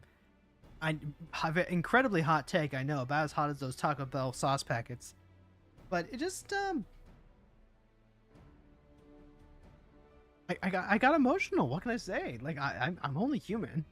And what the whole game's about is like just being human, in the very strange Yoko Taro way. And it definitely influenced a lot of the aesthetic for what I'm going for with Corey. Whereas Themora's kind of more of a rich cultural explorer and treasure hunter, and Hiroko's just kind of like the bigger than life hero. I think about it this way, right? I think about it, if Hiroko is involved with the Scions in the terms of the big Avengers style crossovers and world ending cataclysms, then Themora is really more of a defenders type hero. She's more on the streets. She's helping with the everyday man problems. Like she is Peter Parker. Oh god, what was it? Homecoming? Yeah, it was Homecoming. She is Peter Parker Homecoming, as opposed to Spider-Man Endgame. Yep, it's probably the best way to put it. And Corey here, well, like she's just gonna be the not the Iron Man per se, but we can do some cool stuff with her. We can do some cool challenges, and like I said, I'm maining different jobs on her than I do on Themora and Hiroko. So it makes for a different gaming experience than if I was just playing all the jobs on a singular character, you know? Yasu, hey, what up, girl? Oh, there's the pop. There's the pop. There's the pop.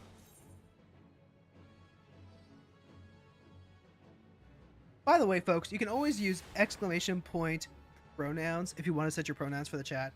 There are extensions in Twitch that show that, and that is something that we utilize here. All right. I still don't know, though. It's so weird that for whatever reason I just can't click through my UI. I wonder if there's something that went weird in the last update.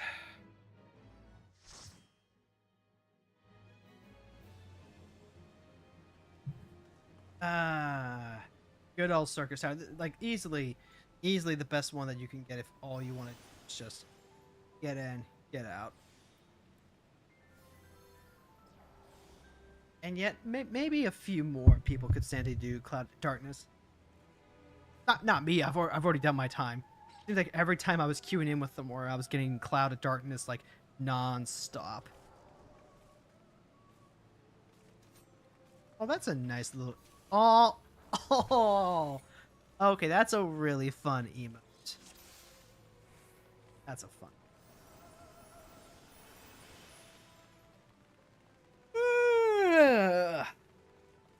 Spare me the have I ever actually like unlocked the other alliance? I feel like I have. I feel like I've definitely unlocked the other alliance raids on Corey. Like she's not gonna get Void Arc on Machinist because Machinist is only 54, but I think I have. Let's see, Rabistron. Yeah, I am like 60% sure. 60% sure. So, okay. We've got at least one challenge run where we're trying to challenge series? I guess it's really more of a series challenge than like a challenge run, but trying to get all of the near glams and then making a video about that is pretty cool. Oh gosh. I'm tempted. I am so tempted to just start thinking about the whole leveling from 1 to 100 already in one go. Like, what is the fastest? But here's the thing. In order to like truly do something like that, you have to have the road to 90 bonus, which I'm not gonna have because Brynhildr is a congested world, and it is literally only for the people that Squeenix is desperately asking you to move to. Like,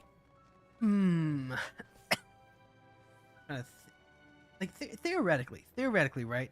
I could move Corey over to one of those worlds to get the full experience of Road to 90. But then, like, because Bryn is congested, she would be stranded. She would have no way to move back. That would actually just kind of ruin the whole point of having her in the Thor's Free Company to begin with.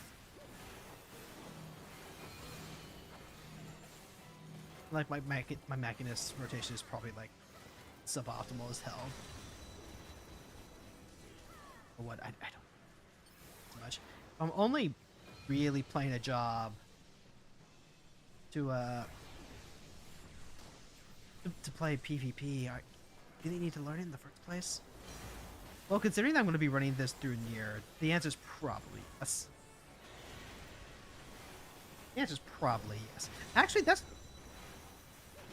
the thing that I think I'm most scared about. Well, okay, not scared, but like, not anxious either. What's the actual vocabulary that I'm trying to use? Like, okay, the Nier raids are a little tougher than the Rabaustian raids and the Void Arc raids. Like, they're not easy. There's actual mechanics that you have to learn. But at some point, you are just gonna learn the mechanics. You're actually gonna, realize that owning a car comes with the responsibility of maintenance and keeping things up. You're gonna learn that you have to get the oil changed every so often, and no, it really doesn't matter if you haven't driven the car all that much. The oil apparently can just go stale, and that's no good. No one wins. Oh, right, I have to get All right. Okay, you know what? That's my bad. That's part of avoiding mechanics. It's something that you never really have to think about in this fight, because usually they just get burst down faster. Ooh, I burned my back.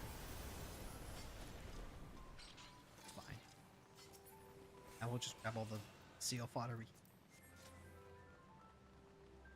I'm not intimidated by having to learn the near raids mechanics so much as I am intimidated by the idea of actually having to learn a full DPS rotation in order to help keep the keep the fights from going overly long. That's basically what I'm trying to say. Like, people say that, oh, hey, I like to play DPS because I get to just get comfy. I get to just zone out and get into the groove. And I'm here, I'm trying to dodge 4 different puddles. I'm trying to, look, the line comes up, and 30 seconds later, the fire explodes out of the line. And you gotta be like, oh, you gotta avoid standing in the line when it explodes. It's the hardest mechanic ever. And FF14 players are so real for this. Because, that's the real challenge of playing DPS. It's maintaining a strong rotation while dodging all the things that you have, because I'm just not at that point. Especially since I don't normally play a lot of DPS except for what's actually been a lot of what the war has gone through. I think learning Reaper has been... So here's the thing, right? In A Realm Reborn, you have all those S ranks. You have all those level 50 mobs that show up. They don't die in one go. So it's actually a really good chance to get some practice on your rotation. Even if it's just like the basics. Like, Reaper is a very basic rotation at level 71, which is what Thamora has it at. But you start just playing it and learning it, and by making sure that only some of these characters have certain roles, I don't really see any of these for quite a bit at a time. Like, I'm not playing Reaper on Hiroko or Corey, so if I go without playing Thamora for a while, I'm gonna have to refamiliar myself with it. And people say you can do Palace of the Dead to learn some of this stuff. I don't know how accurate that is, because you're pulling those mobs one at a time. You're not doing a full rotation on those mobs. Maybe you have to really work at it when you go against the bosses, but you're just not doing your full rotation there. You're not even doing like your mob pulling rotation, because you're not trying to pull multiple mobs at once in Palace of the Dead or Heaven on High. So, like, maybe it's good for getting a lot of that job experience fast, just you're not learning said job. And oh, that was actually probably... Oh, actually worked. I was going to say I popped the wildfire a little too fast, but then Heat Blast came online. So, hey, we're good.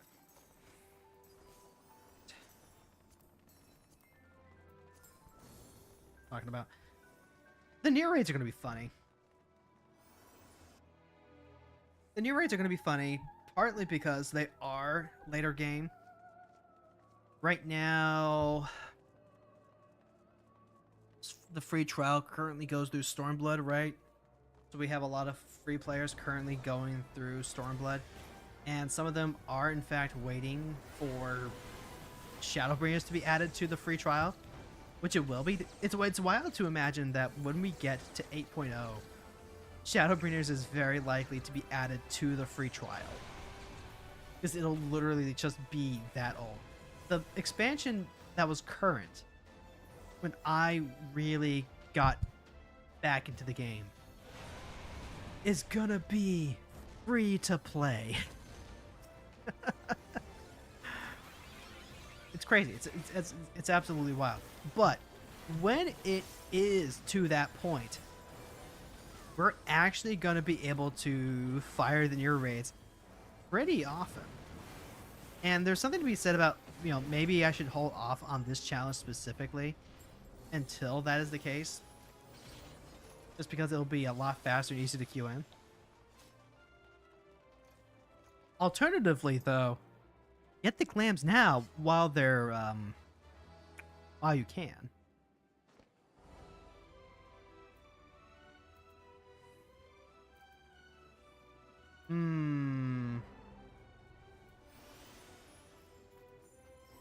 Alright. Hello, Amon. Mr. Ugh. Really? Right now, I'm just kind of leveling Corey specifically so I can still do stuff with Lila.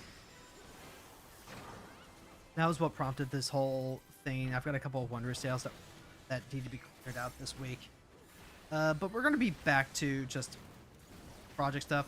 But also, thinking about the 80 projects, it's so difficult to figure out what exactly it is I want to be doing at any given specific moment. And do we have to kill the comes?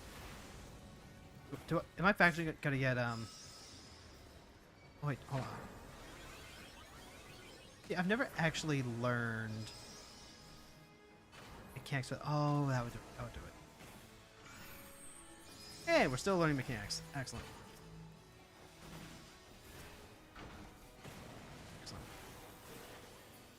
So, like, leveling is right now the only thing I really have in mind to do for Corey. That's really the only thing. And it's to get to the point where we can go ahead and do the near raids. At the same time, though, Corey is going to be who I go through some of the extra stuff with. Oh, he's doing curtain call.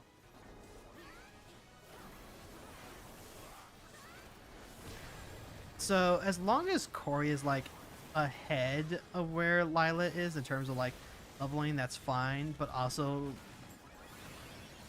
because here's the thing, she's playing with her wife, and he's already playing. He's already gonna be playing Dark Knight, so I can't just go tank, man. I can't. He's even gonna be playing Dark Knight, which, like, hey, you know what? Good for him. Lalafell Dark Knights, good choice. Probably second only to Lalafell Warrior, if I'm being real honest here. Oh no, my sippy. I'm gonna have to make sure I refill my water after this. Some of that big sip.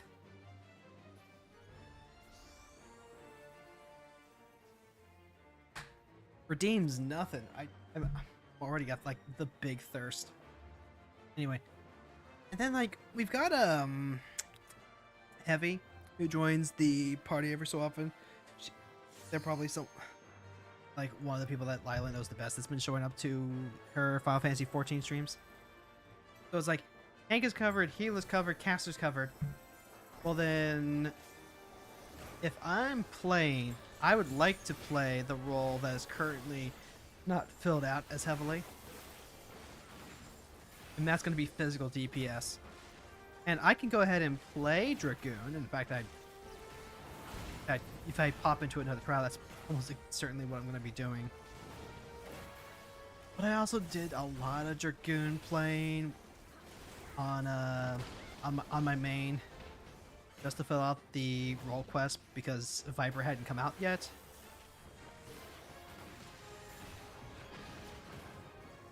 What I'm basically saying is I want the ability to change things up.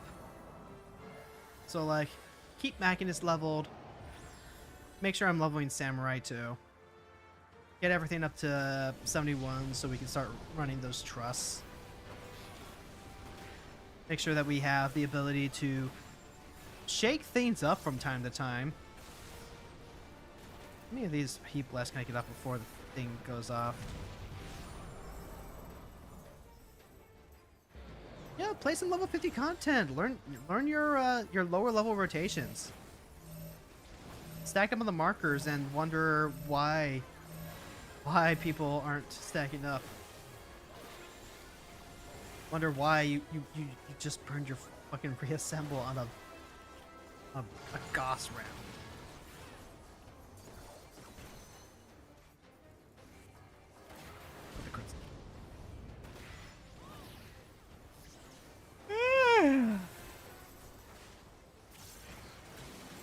Probably know my 50 rotation significantly better than any 80 rotation save Gunbreaker. Gunbreaker's like the only job I've actually learned at a higher level. Like I would feel comfortable doing active raid tier content on Gunbreaker. I cannot say that for literally any other job. Thamora doesn't even have to worry about that though. She'll never be on content. The day that Thamora is on content is going to be a very, very interesting one. I feel like that's the point where I officially say, hey, you know what? Maybe I do retire this main account. I don't think that's going to happen like anytime soon, but it's something I've been thinking about a lot since Endwalker wrapped up. Every story has to have an ending at some point.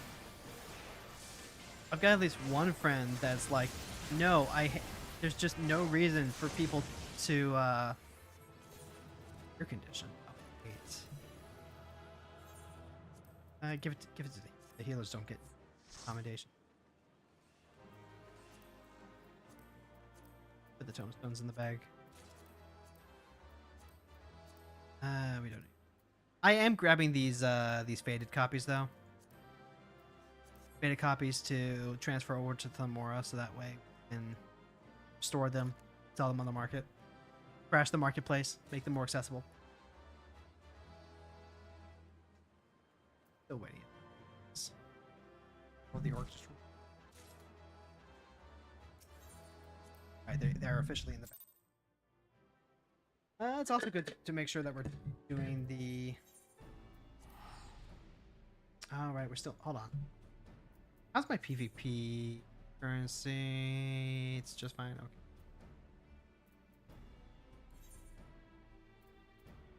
It's not often that I see DPS over in the Doti roulettes, but wow, I have been seeing alliance raids actively needing DPS lately, and that is wild. That is wild to me.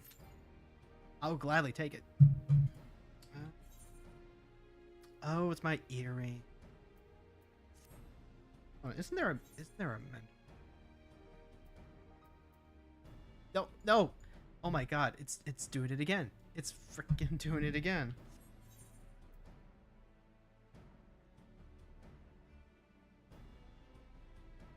Oh, there it is. Sweet.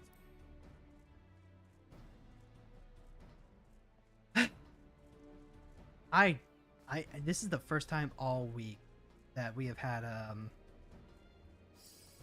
issues with the pointer. I just never happened.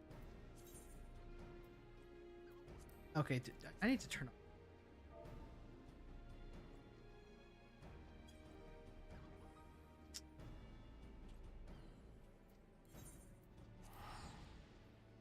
Turn back to the FCAS. I need to get this returning player thing off Quarry. It happens every time. I don't play Quarry for like long stretches of time because I'm playing Hiroko and Thamora. So then when she comes back, she always has the returning player icon. I have to keep turning that off.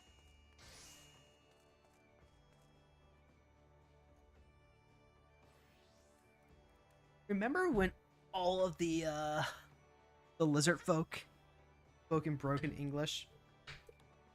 Spoke broken Eorzean? And how we're just casually trying to hand wave that as, oh, they were pretending to be dumb, so that way the Eorzeans didn't catch on to that. Wasn't that great? Wasn't that like completely unproblematic?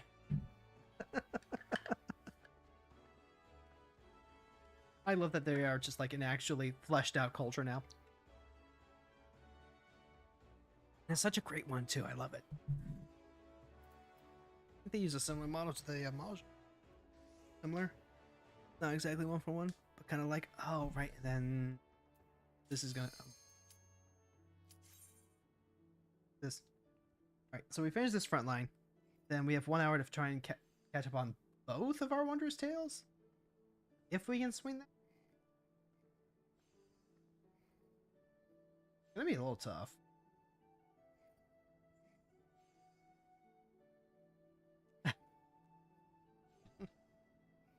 Okay. Come on. Whoever's currently sleeping, need you to pick up there. So like generally, I'm gonna be working on something every Friday. Each Friday on Final Fantasy is gonna be something like this. I'm not actually gonna be doing story content. No, there we go. Okay. I'm gonna not emphasize doing the story content on stream. I've kind of decided that for those moments, I am perfectly fine playing on my own.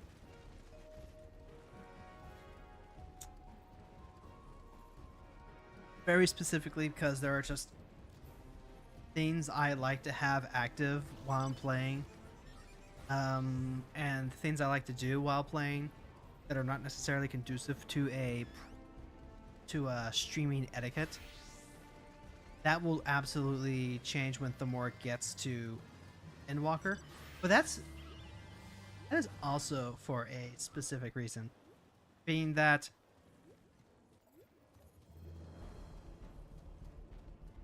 Endwalker is something incredibly special to me. Part of the joy of playing Thamora, and part of why I'm putting in so much effort to feel like I have cleared A Realm Reborn, is because I'm trying to recapture the feeling of finally getting to Ishgard for the first time ever. That is something that I remember very fond. The two expansions that I hold in highest regard is Heaven's Ward and Endwalker, and it's not going to be possible to perfectly replicate the feeling that those expansions gave to me. But what I can do is I can create a situation where I feel like I have earned the happy ending that those games, those expansions I am dying want to give me. Also, where's my tea? I mean, like, I don't blame him for hitting the Machinist first. Pretty much any of the ranged DPSs are first target supports.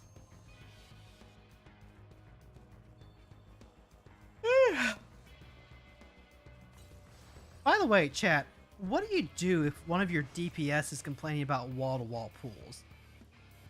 Like, what do you do about that? And also, like, why is that just like not a thing that actually exists?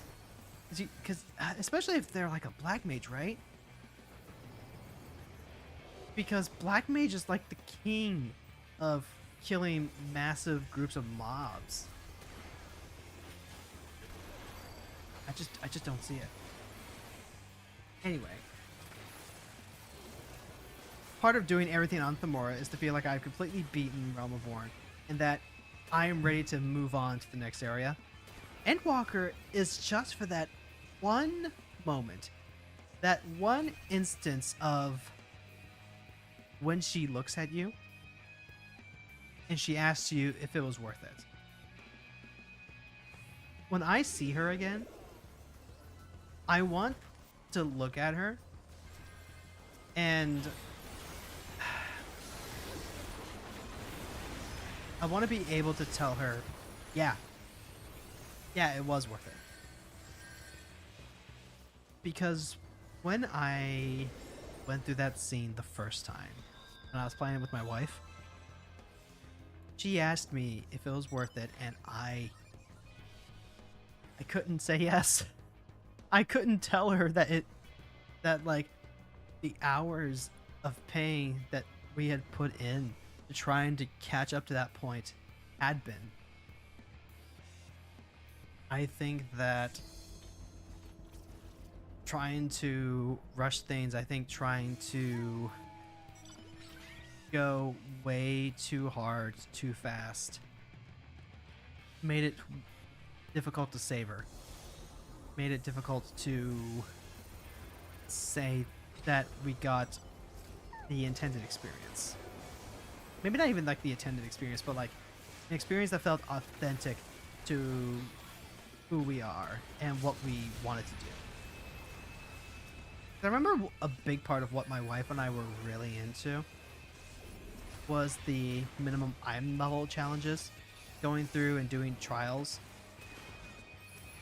with no echo, minimum item level, learning the fights. Ooh, it would be really fun to go through those on Thamora again. Let's see. I think we did most of them already before, so maybe I can skip them this time. I don't know. I've got some friends in V Chronicle that have gotten into the game recently with between Lila and Jess. If we were somehow able to get, say, you know what? I won't even say a full stack. Like just 7, like 7 would might be enough for Realm Reborn content. But if we were to say, hey, let's get together, we'll make this a regular thing, and we'll try some content that was originally really challenging, just to like have fun with the mechanics and stuff like that. That could be pretty fun. But also, I don't know that I would want being able to move on to an expansion contingent on being able to beat those fights.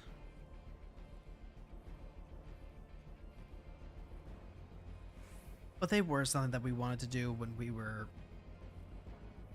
younger, when we were sprouts. When all we had were the lower level fights. One of the things that we struggled with was finding people who were interested in doing that content. Not just interested, but like interested, and then the classic, they have to have a similar mindset to what it is that you want. So like fun hangout versus, you know, buckling down, learning the fights ahead of time. And I was definitely part of the problem. I kept forgetting about our own raid times along with a couple of other people. We were perpetually trying to find a 7th and eventually a 6th because one person also really struggled. Oh, I'm dying. I am dying really fast. Okay, let's just jump. Sir. I kept forgetting to study the fights ahead of time. I would have been an awful, awful raid mate. These days, I have a much better idea of like what it entails. And it's a big reason why I'm not in the active raiding scene. I didn't want to do, and I just... The first time that my wife and I tried to actively jump into raiding, there was a... I'm going to call them a mid-core. I want to call them a mid-core group because the idea was that they had 2 dedicated raid days. And they had people that would like do it like once each. I don't know. Folks don't try and like post stream and coordinate a brand new. Oh, they all the team bailed because Odium left. I see. Just don't mix it. Don't be a first time raider and then stream the experience. It's just it's a lot.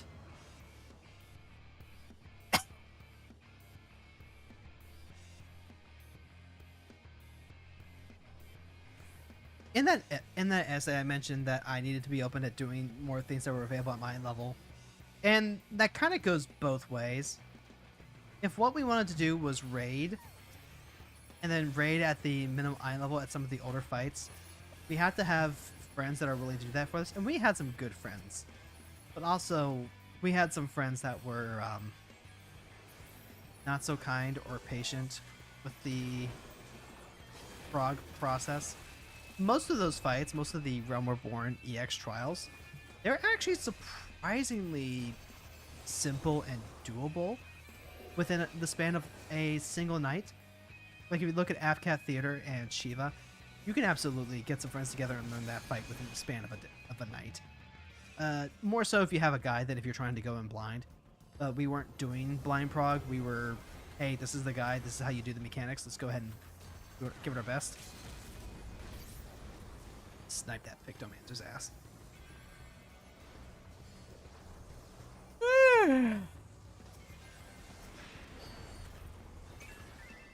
I am like half and half on what I would do if I was to go and try and attempt something, say like the Ultima fights. That's like the main thing that I'm keeping Hiroko ready for. I want to get Hiroko on content because I want her to be open for raiding. I want to be open to the possibility of doing current tier raid content, and that does require effort to stay geared, stay salty, stay oh, I am surrounded on all sides by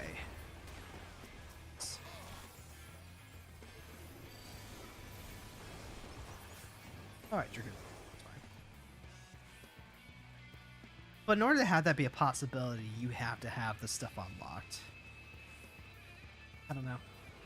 One of the other things I've had my eye on is the Ultima fights. Like, you could go back and do Uwu, and Uwu's been power crept really, really hard, or so I heard. I've heard a lot of people say that they have to deliberately slow down on DPS, because then otherwise they accidentally skip important flags that you have to hit during the fight, which is kind of funny, but also kind of sad. I'm kind of the opinion that maybe those fights should be rebalanced just a tad,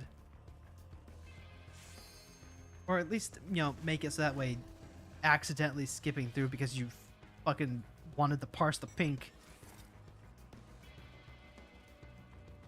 you know, just a bit of, but it's hard for me to like say that committedly without having actually done an Ultima fight.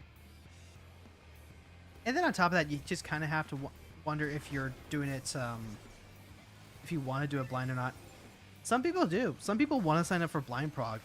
I know that there's a lot of friction between Savage raiding groups. Just kind of based on the fact that some people don't want to have to deal with learning the fight on their own. They just want to play and get their gear, get the rewards.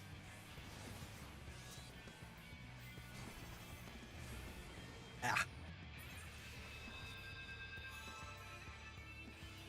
It's all on what you make of it, I guess. The biggest thing is that raiding does require a specific time commitment, a time commitment that's a little difficult for me being on the West Coast, when it seems like most of my friends are over on the East Coast now. Like, forget my D&D group that I left back in Ohio. Oh, wait, are we attacking? No. That's cool. I forget just my D&D group that I love dearly and want to, like, get back in contact with. I've got folks that are over in Europe that are on these servers, and like playing with them is not feasible because an evening raid night for us is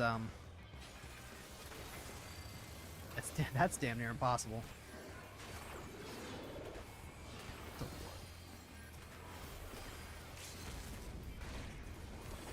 Kill the samurai. You gotta kill the samurai. They've got too much fucking burst.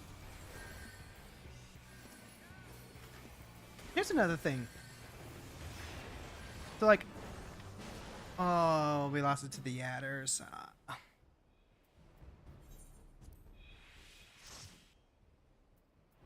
I wouldn't call myself, like, a good PvP player, but I am actually coming to understand all the different roles that you fill in PvP. I wasn't enough to guess, like, the... I tails. Let's just start and load up on Dragoon to get in there. So every time I come in here to do my Wanderer's Tales, oh, this is gonna be oh my god. If it doesn't let me frickin' into my settings, I can't actually do my Wanderer's Tales. Because I need to be able to switch this into unsync.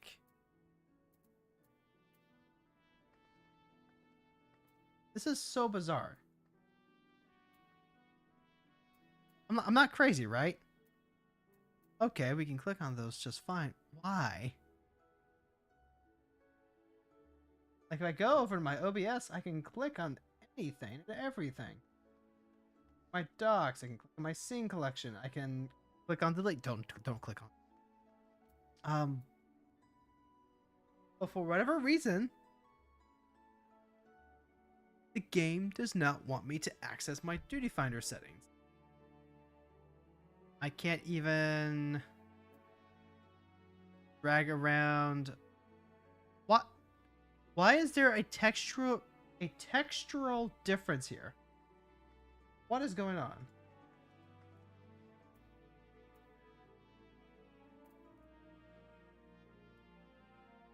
Am I fucking insane?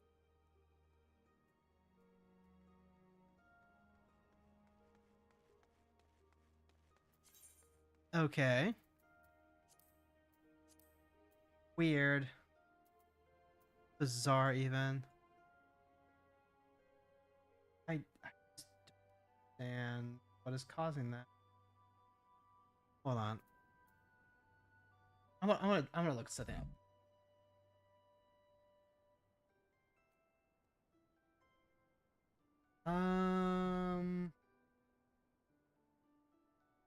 Help me, Reddit.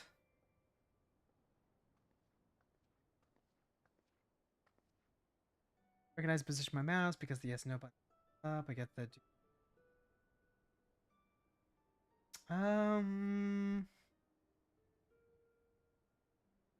Discord settings disabled overlay. Did a Discord thing?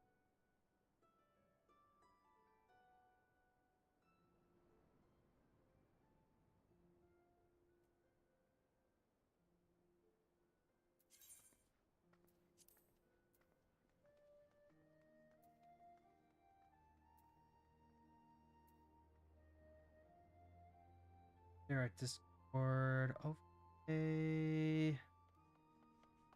Remember.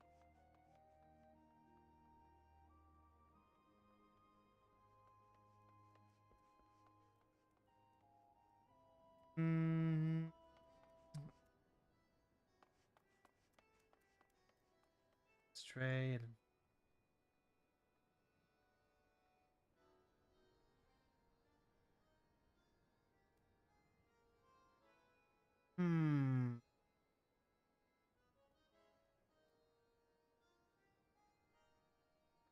Currently running overlay over the no.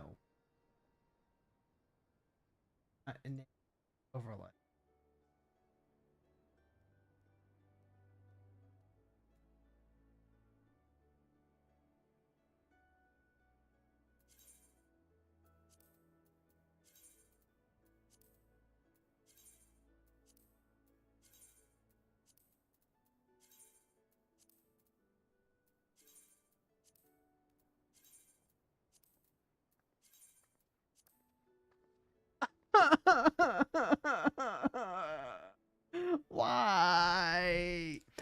was all my fucking discard overlay. I am gonna fucking murder someone. I'm glad I got that figured out. Like, so. Oh. All right, it's okay. What do I got? I gotta clear like a 51, 59 dungeon. Oh, sure, we can do it. Which one's probably like straight? Some. I think it's actually I think this one. Just clear out.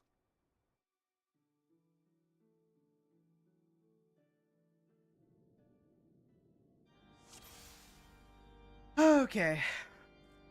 Now we can speed run. Now we can speed run, burn through everything. You know, I did kind of forget that there was a whole... Also, maybe it was a mistake. Maybe I should have gone with 51. I've got scaling gear on. That might not have been enough, especially if it's like... I don't have to clear these guys out. Also, they've made some changes to Dragoon that I just did not realize were a thing.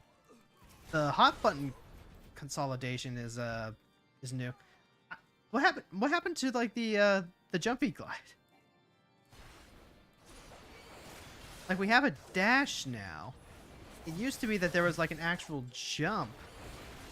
Well, I guess they just made the gap closer like a regular gap closer. That's so weird.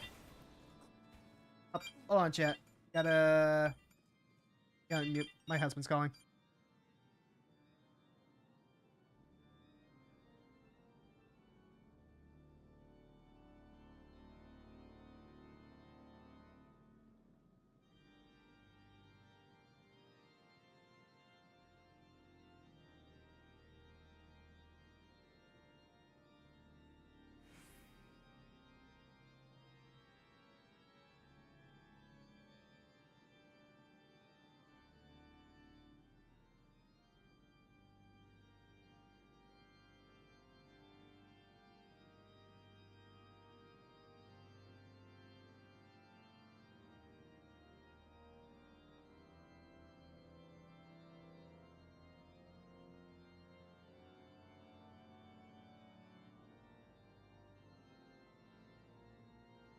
All right.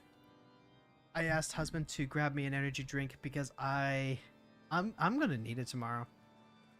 Like, I am just factually gonna be dead on my feet if I'm not careful. It's been a hell of a week, folks. We had another goddamn false alarm today. Can you believe that? Like, one false alarm is already like, ugh. Well, you know, I'm glad that everyone's okay. But oh, okay, there we go. Everyone's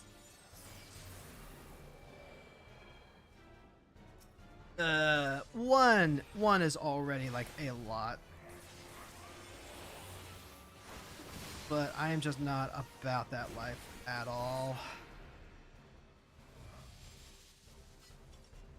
You know, maybe I should play as Dragoon for Lila. Like that just it's just thematic, you know? Okay, you know what? Going to the cathedral, definitely just play Dragoon with. That's. And then like those guys we don't care about. Like, we're heavily armored, we're tank adjacent, and if anyone accidentally forgets their tank stance, we'll be okay. Remember, sprinting is damage mitigation. And well, yes, I will go ahead and get that chest because we gotta make sure we get all stuff.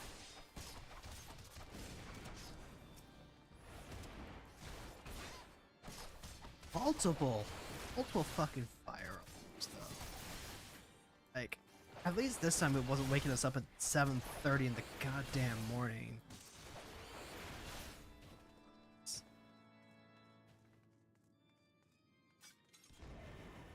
Oh, you... Look, I already told your buddy, I'm not fine. I don't care how much you're trying to hustle and pay. pay for your kid's way into the country. Like, if you're Catholic, you're rinsed. That's just how it is.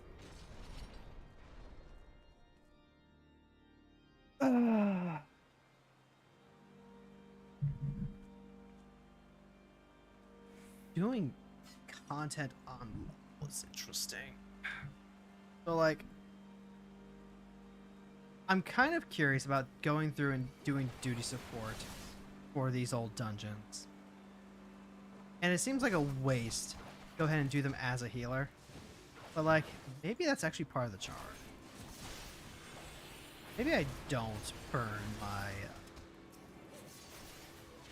crit buff. Bunch of scrubs, huh? Maybe you don't burn battle lit. It's 10% rate.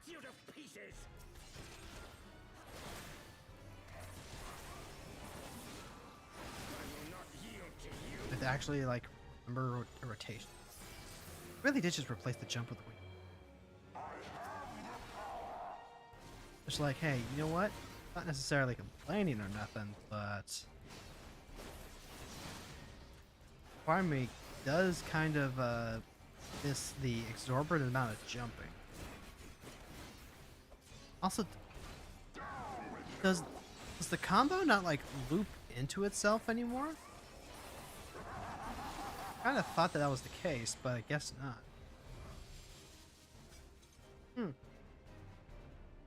I mean, they said that they were going to be simplifying Dragoon last I heard. I haven't actually played it since that announcement came by.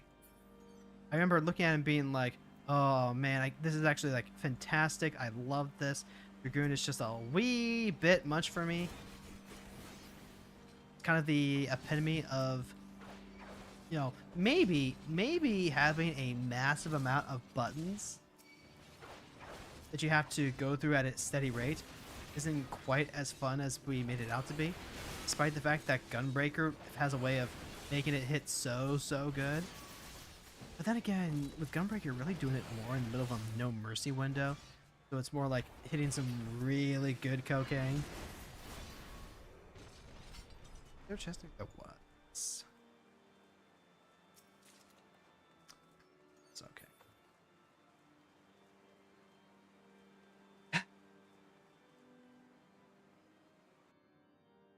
I know leveling isn't like the greatest in terms of like gameplay, but like give me a break here, you know? I'm balancing 3 characters now.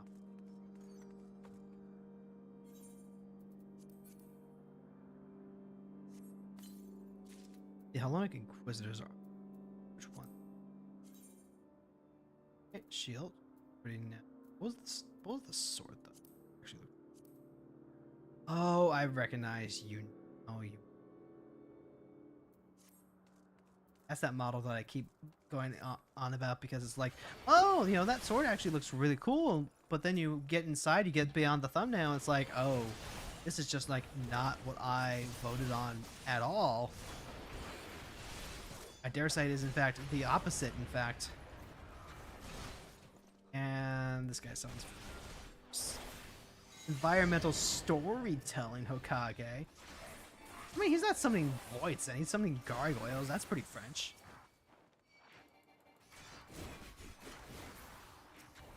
Like, honestly, that seems perfectly cromulent. And yeah, sure, you've already, you know, burned your way to go through all of the mobs using AoEs. But who am I to say? What was I even talking? Oh, right. So, like, I'm balancing Corey and I'm balancing Thamora. I want to get Corey up to the point where I can actually just be good for a little bit. Like, the Nier Automata challenge is currently the only challenge that I am actively building her towards. Leap back like an act. Kind of is, kind of isn't. Oh, right, this is why you don't do the vault, because you have to deal with the goddamn mechanics. I mean, like, you have to deal with the mechanics, but it's also not like a hard. Really more time consuming him. And in a matchup where we're talking about speed, where we only have like 40 minutes left to go, the entire stream before we have to call it a night, call it a week, get ready for the Aether Drift pre-release tomorrow.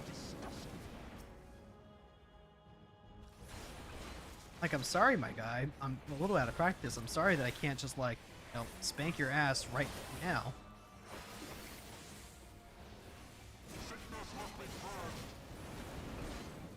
I mean, I can give you a little something something if you're willing. Full completion, 950, not our fastest run. Stand line for next time. Oh, thank you, husband. Ultra Fiat. It's gonna be great. Oh god, if I wasn't like 40 minutes into the stream, I would correct this now because oh god. Well. Just leave the fate.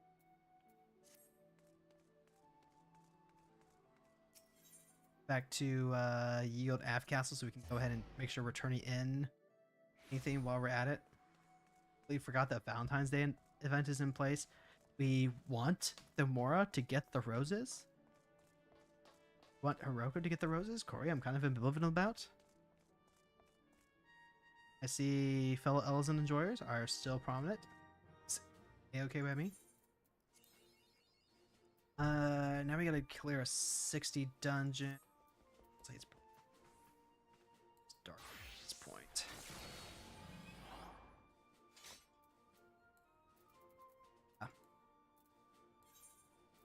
Okay, so now we have to clear 60. Which one's gonna be the 60? Definitely not Aether Chemical. That's not it. Practicum, no. Pharaoh Sirius hard. Somehow I doubt it. Lost City again? Sorkai? Hullbreaker Isle. It might be. No, I don't think it's Hullbreaker. Hullbreaker Isle has like all the animals. No, right. It could be Balthazar's Wall.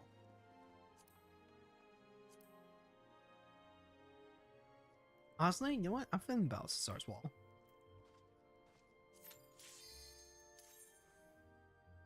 We clear the 60, we get another hit off the Wondrous Tales. Do everything that we can. We avoid getting Corey up to max level. That way Wondrous Tales remain nice and easy.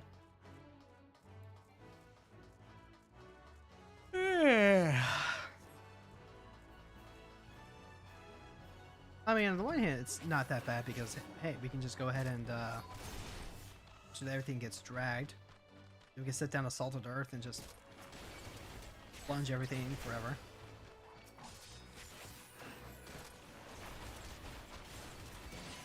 Alright, there's the terminal. And then what? Never remember which of the Darkness Eaters, the Darkness Feeds it was. Oh, I think it was. Let's see. This is deals damage to potency of 160 in a straight line. This is just deals potency of 460. Oh, you have the key. I know keys don't exactly make for like the fastest, but hey, you know what? It's pretty straightforward. I mean, how straightforward is Brayflock's long stop? Let's see, this was the area that was giving Solo a hard time recently. Not like recently, but it was definitely a thing right before getting the storm. Right, because he had to do the whole level up Sage just to heal past the fucking Magitech armor. Magitech armor just seems to be the bane of his existence. Because it's not physical, it's not magic, it's just pure damage. Think about it, it's kind of thematic.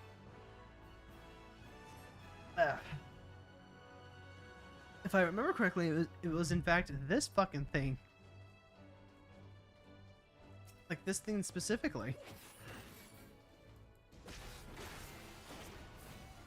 And now I get a chance to like try and remember how the hell.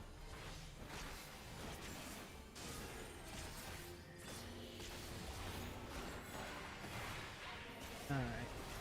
I need to remember exactly what the dark neighborhood is. I think it's all good. Not exactly a fast clear. Yeah, fast enough. Filibuster's Boots of Healing. With Corey, I'm going for a very specific aesthetic. Like, you know how Mewtwo looks in Mewtwo Strikes Back with the armor and all that? That's kind of what I'm going for. And then it really doesn't help that the Crypt Looker's gear just kind of looks like it's straight out of, not Elden Ring, maybe a little, maybe closer to Bloodborne.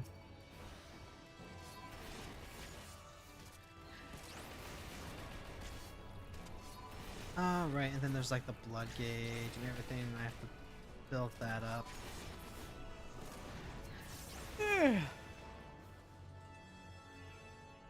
I do recognize that leveling is not the most fantastic of content, but like, there are just going to be weeks where I need to work on Corey and Thamora.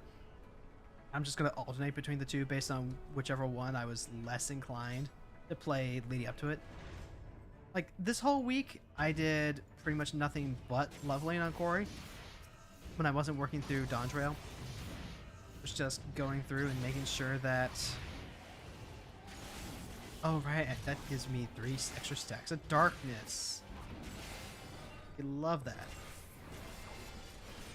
Perfect. I was leveling Corey because after last week, I wanted to make sure that she had Mackiness available as an option for when I want to play with Lila. So I did a lot of leveling, and now we're just kind of doing a little bit more leveling. Like, I'm going to have to do Wondrous Tales for her each week in order to level up her other stuff. I'm trying to think, though. It's probably like Dragoon, right? Yeah, I probably keep feeding Wondrous Tales to Dragoon while I'm leveling up Mackiness with everything else. Because if Mackiness is a lower level, it's not going to have to deal with the higher level Alliance raids. Meanwhile, Dragoon, I would get to learn some of the higher raids, but also that would still be a little bit slower. I don't know, we're kind of working on multiple things at once here. And sometimes it is going to be a week where I just want to do a bit of mindless leveling. Listen to the good old podcast while we're at it. And I maintain that there's really nothing wrong with that.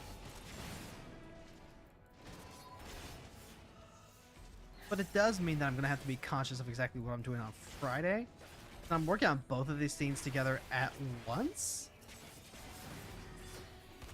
Alternatively, though, once I get Corey up to near levels, I really don't have to focus on leveling anything she has immediately.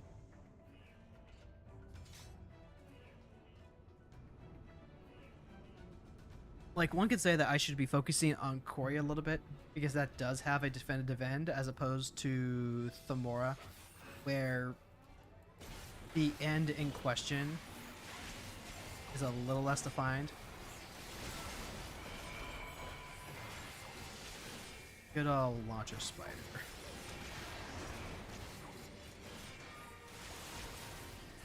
I keep forgetting that I need to, like, just burn all of my magic here, too. Oh, that's a lot of... Oh my god, that's a lot of damage.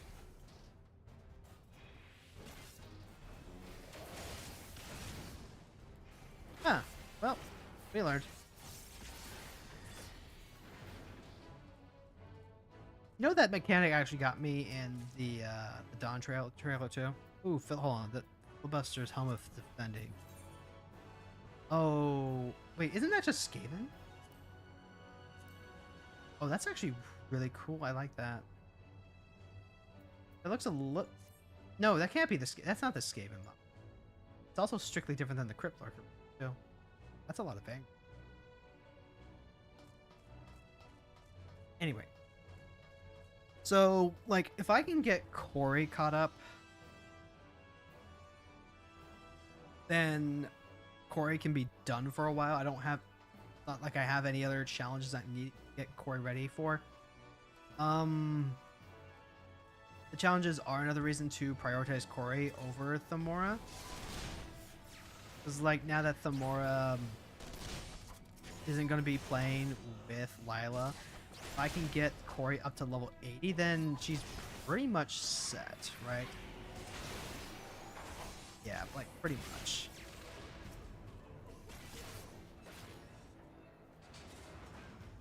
Like, I'm set all the way through Shadowbringers. And then we get to Endwalker, and it's like, well, if I'm not going to be playing past Shadowbringers with Corey, then what I could do, then at that point, I can play with Hiroko. All of this is kind of just based on the assumption that Lila is going to continue playing. She's been having a blast so far, and that's in part because I think the community's been really, really good for her. Tag's community specifically has been very supportive, and some of them have followed her to her main channel. Which, hey, you know what? You'll love to see that. You'll love to see a community actually, like, find a new streamer, fall in love, and then show her that she is absolutely worth cherishing and holding on and providing support for. It's just a fantastic thing.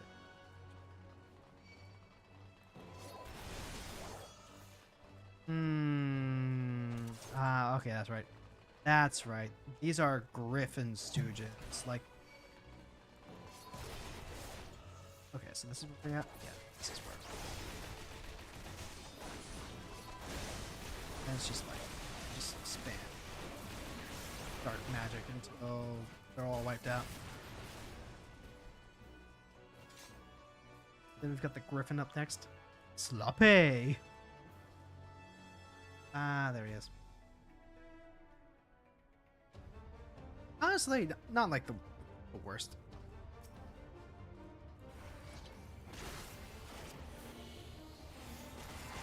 And then just like, you know, drop your load.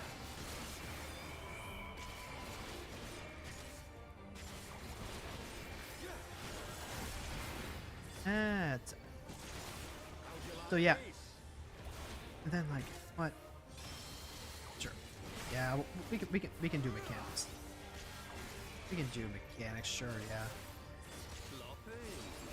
Oh, he said the thing! Sloppy.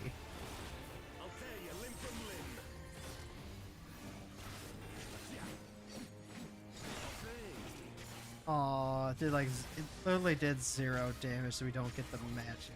Fine.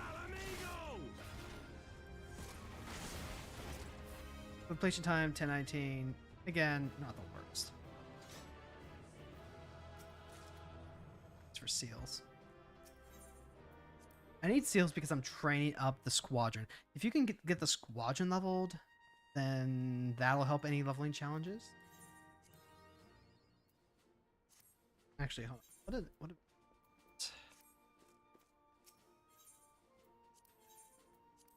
got filibuster helmet, which we said it actually looks kind of a ton of accessories. This is the auditor's help. Oh, yo, what the fuck? Got like the rhinoceros look on there. Kind of funny, actually. Oh, yo, that. You know what? I'm not gonna turn down a nice pair of I'm not gonna turn down a nice helmet there. Oh, those fucking little antlers on the sides. Just kind of go like full fucking stag beetle. Like, Dragoon's already kind of a really pointy class. I'm gonna stick these on chest roll.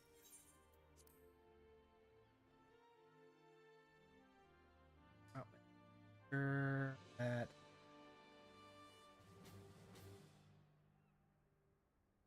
Oh no!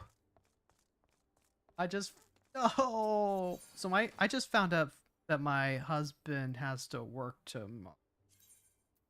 when we scheduled for the pre-release. I guess we can go and get a pre-release pack for him anyway.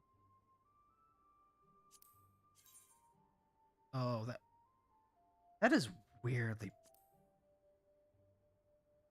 Find that as much.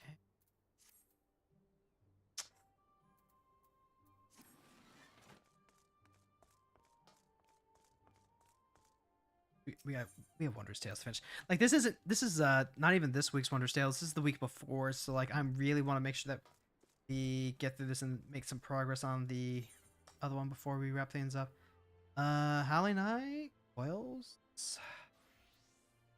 Alexander. Yeah, go ahead and wipe out.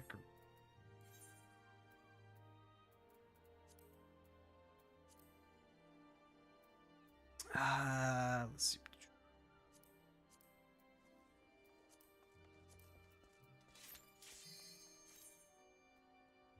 What I did with Nomura, I want to intentionally get all the raid horses beforehand, because I didn't do that with Hiroko. With Hiroko, I very much did that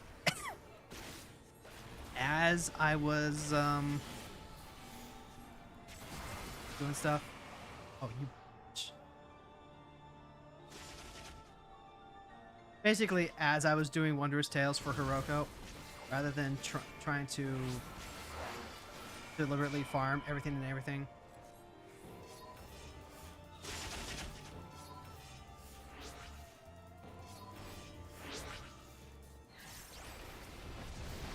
Yeah. Okay. See, this is the thing that my blue mage currently can't do. Can't just like burst through Garu's little minions. It'd be fantastic if we could, but there's the slipstream. Right, that's one of the sales done. And then we can always just like go through Garuda again. We really just like us. Now obtain Vortex Ring.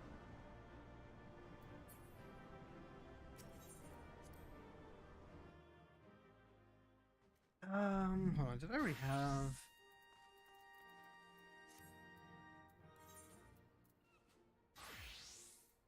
Alright, now gotta do Thorn March and then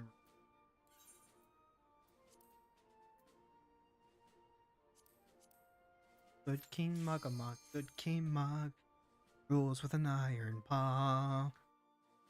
I am oh, I never see, this is interesting. Because of the story skip, there are some things that I just have never done on Corey. And I have no idea of knowing which one is going to be which necessarily. At some point, I am going to go through and speed through everything on Corey. But also, Corey is the account that I deliberately skip cutscenes on. Because I don't have to worry about it. I don't have to worry about it at all. I've already seen the cutscenes on Hiroko, and if I haven't, Thamora is going to get them. It actually makes things really easy. It makes me feel a lot better about skipping things now, knowing that Thamora will eventually see them all.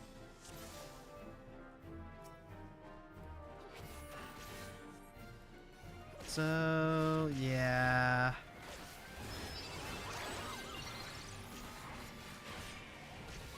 Then we got Kupos everywhere, right?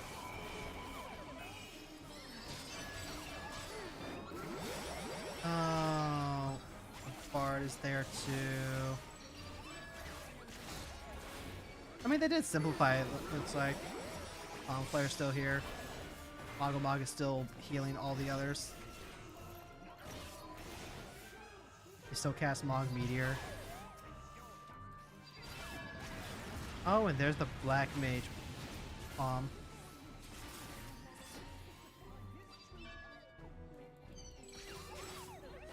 Oh, he's casting the thing. Will I actually like die if I don't? Kind of curious.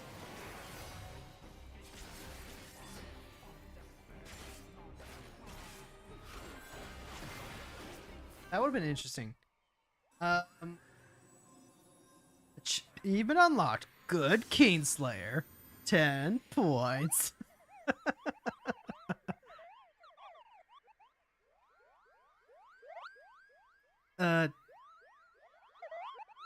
Tempered Moogles, Moogle. Tempered Moogles, Koopa. That'll be, that's something I have to go through and do on the Mora. Oh, we have extra... Maxed out on the extra chance points too, yeah. Made a copy of Good Keen Mogobot plus a healing. Like I said, I'm going to go ahead and put all the faded stuff into the chest. This will actually help clear out this one. Actually, hold on. Earth's Font, we have Earth's Font here. That would be a fantastic one to spend as our big clear, fall clearance season. I like the armor's not bad either.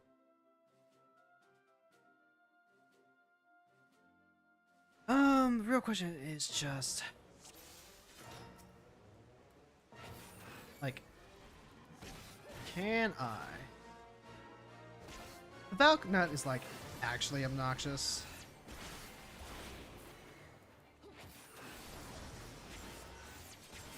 If there's just no two ways about it.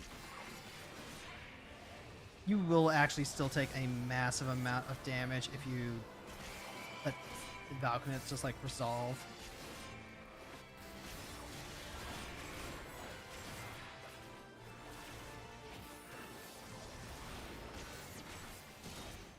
See, here's why Odin is also like fantastic for farming Wondrous Tales.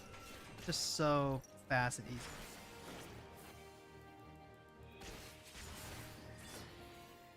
Usually. Oh, and we got Odin or we have so many Odin.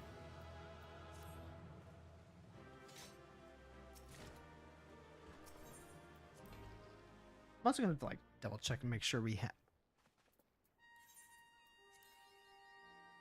Yeah, I don't have to like clear anything else now. Just do. Oh. Normally I should be re-rolling, but because we have another Wondrous Tale, we have to make sure we clear it. I think I just swore through this. We got like 15-ish minutes. I can clear Odin like 9 times in that, right? Yeah, that should be doable.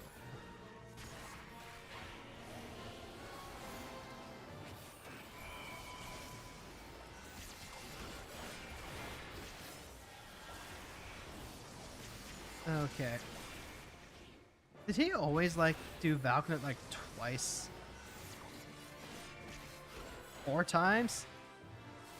Like no, I of course he always does it twice, but like 3 times feels. Oh, and he still casts the slow buff. The little bitch.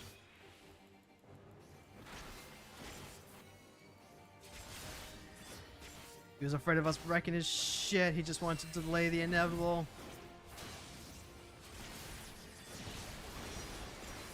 There you go. Yeah, go catch your stupid little shins and get Getsuken.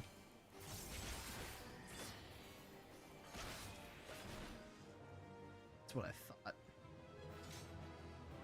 I mean, you do also get a lot of Odin card. You can't really turn in the Odin. Substantial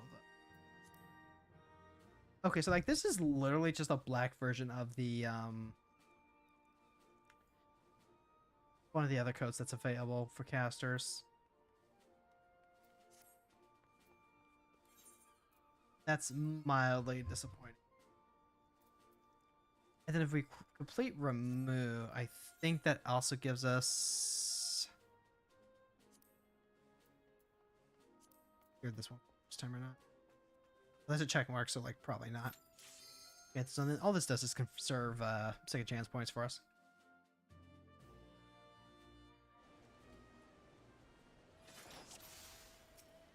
Otherwise, remove is like kind of an obnoxious fight.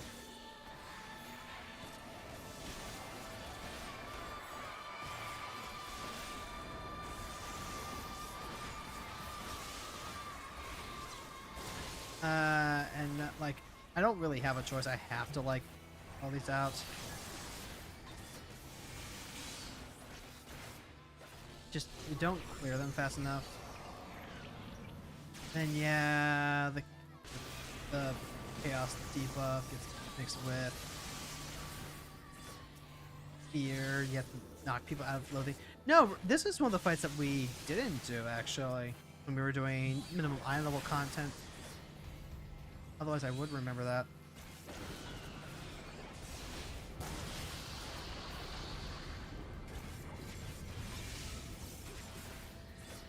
Alright, and at this point, we just need to just do the run itself, and that clears our main Wanderer's Tales.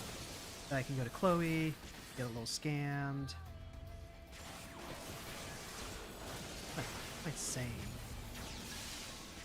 We're level 80 with Rift Lurker here, and he's still feeling not exactly a small amount. Oh, this does give the large 11 ore. Well, that's actually really important. Because the large 11 ore. Okay. Then I can at least get these materials. Yeah, these are tradable. Okay. I can get the Vortex Feather, I can get the Orb. I can't do anything with 11 Weapon Copper, but there is something I want to do with the 11 Weapon Copper. We were close. We had like a... Sucks. I'm gonna check something quick. I actually have something set up for when we do the near challenge. Okay. Glam plates that I'm going to be using to track all this. So this is tank, healer, aiming. Okay, so striking did. Okay. Okay, yeah, I am free to go ahead and just crack the coffer and turn it into seals up. And we'll do that real quick. We'll grab our Wondrous Tales. And then I'll go on and bother... We'll go ahead and send things over to Lyle if I can, like, wrap these up real quick.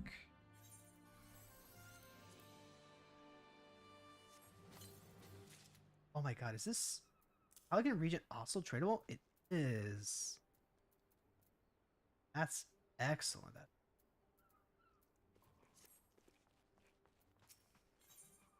I don't think there's anything in here. So. Alright. Alright, just burn through all that. Completely refill our seals. Corey's only got like room for 50 seals. Thamora has room for more than that. So, Corey is gonna have to spend... Oh, no. Oh, that's the... Fortunately, I know exactly what we can burn these on. Schleet?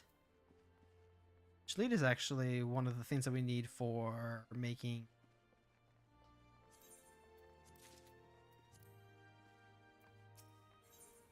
And we're just gonna, like, get all this bit.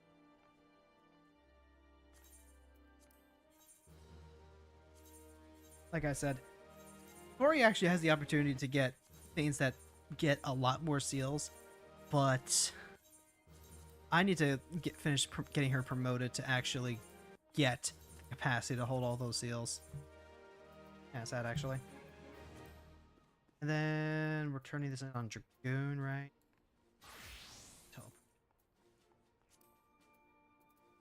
Lahi. Wait, no, that's Shadowbringers. No, this is Bagpipes. Yeah, we're gonna go see Bagpipes.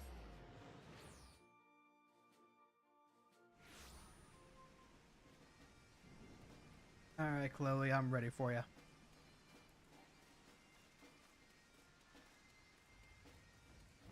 And then, like, you know, the next time that we have streamed, that we do stream Final Fantasy 14.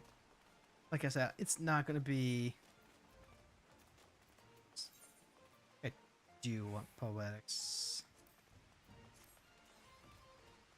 And Chloe was her name.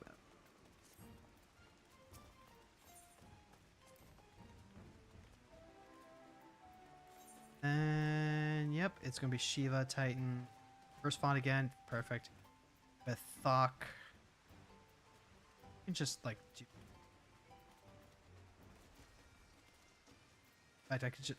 But then I burn through like all my second chances. I would really, really, really rather not. Okay. So then, thinking real quick.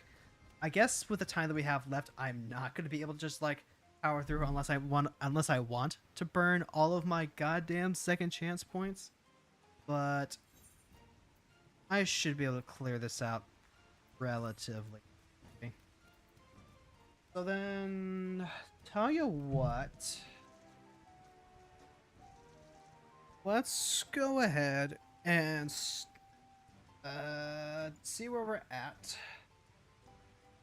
Go ahead and end the YouTube there. So like, hey, if you're watching on the YouTube end, thank you very much. We'll be seeing you next week. We'll go ahead and end the VOD here.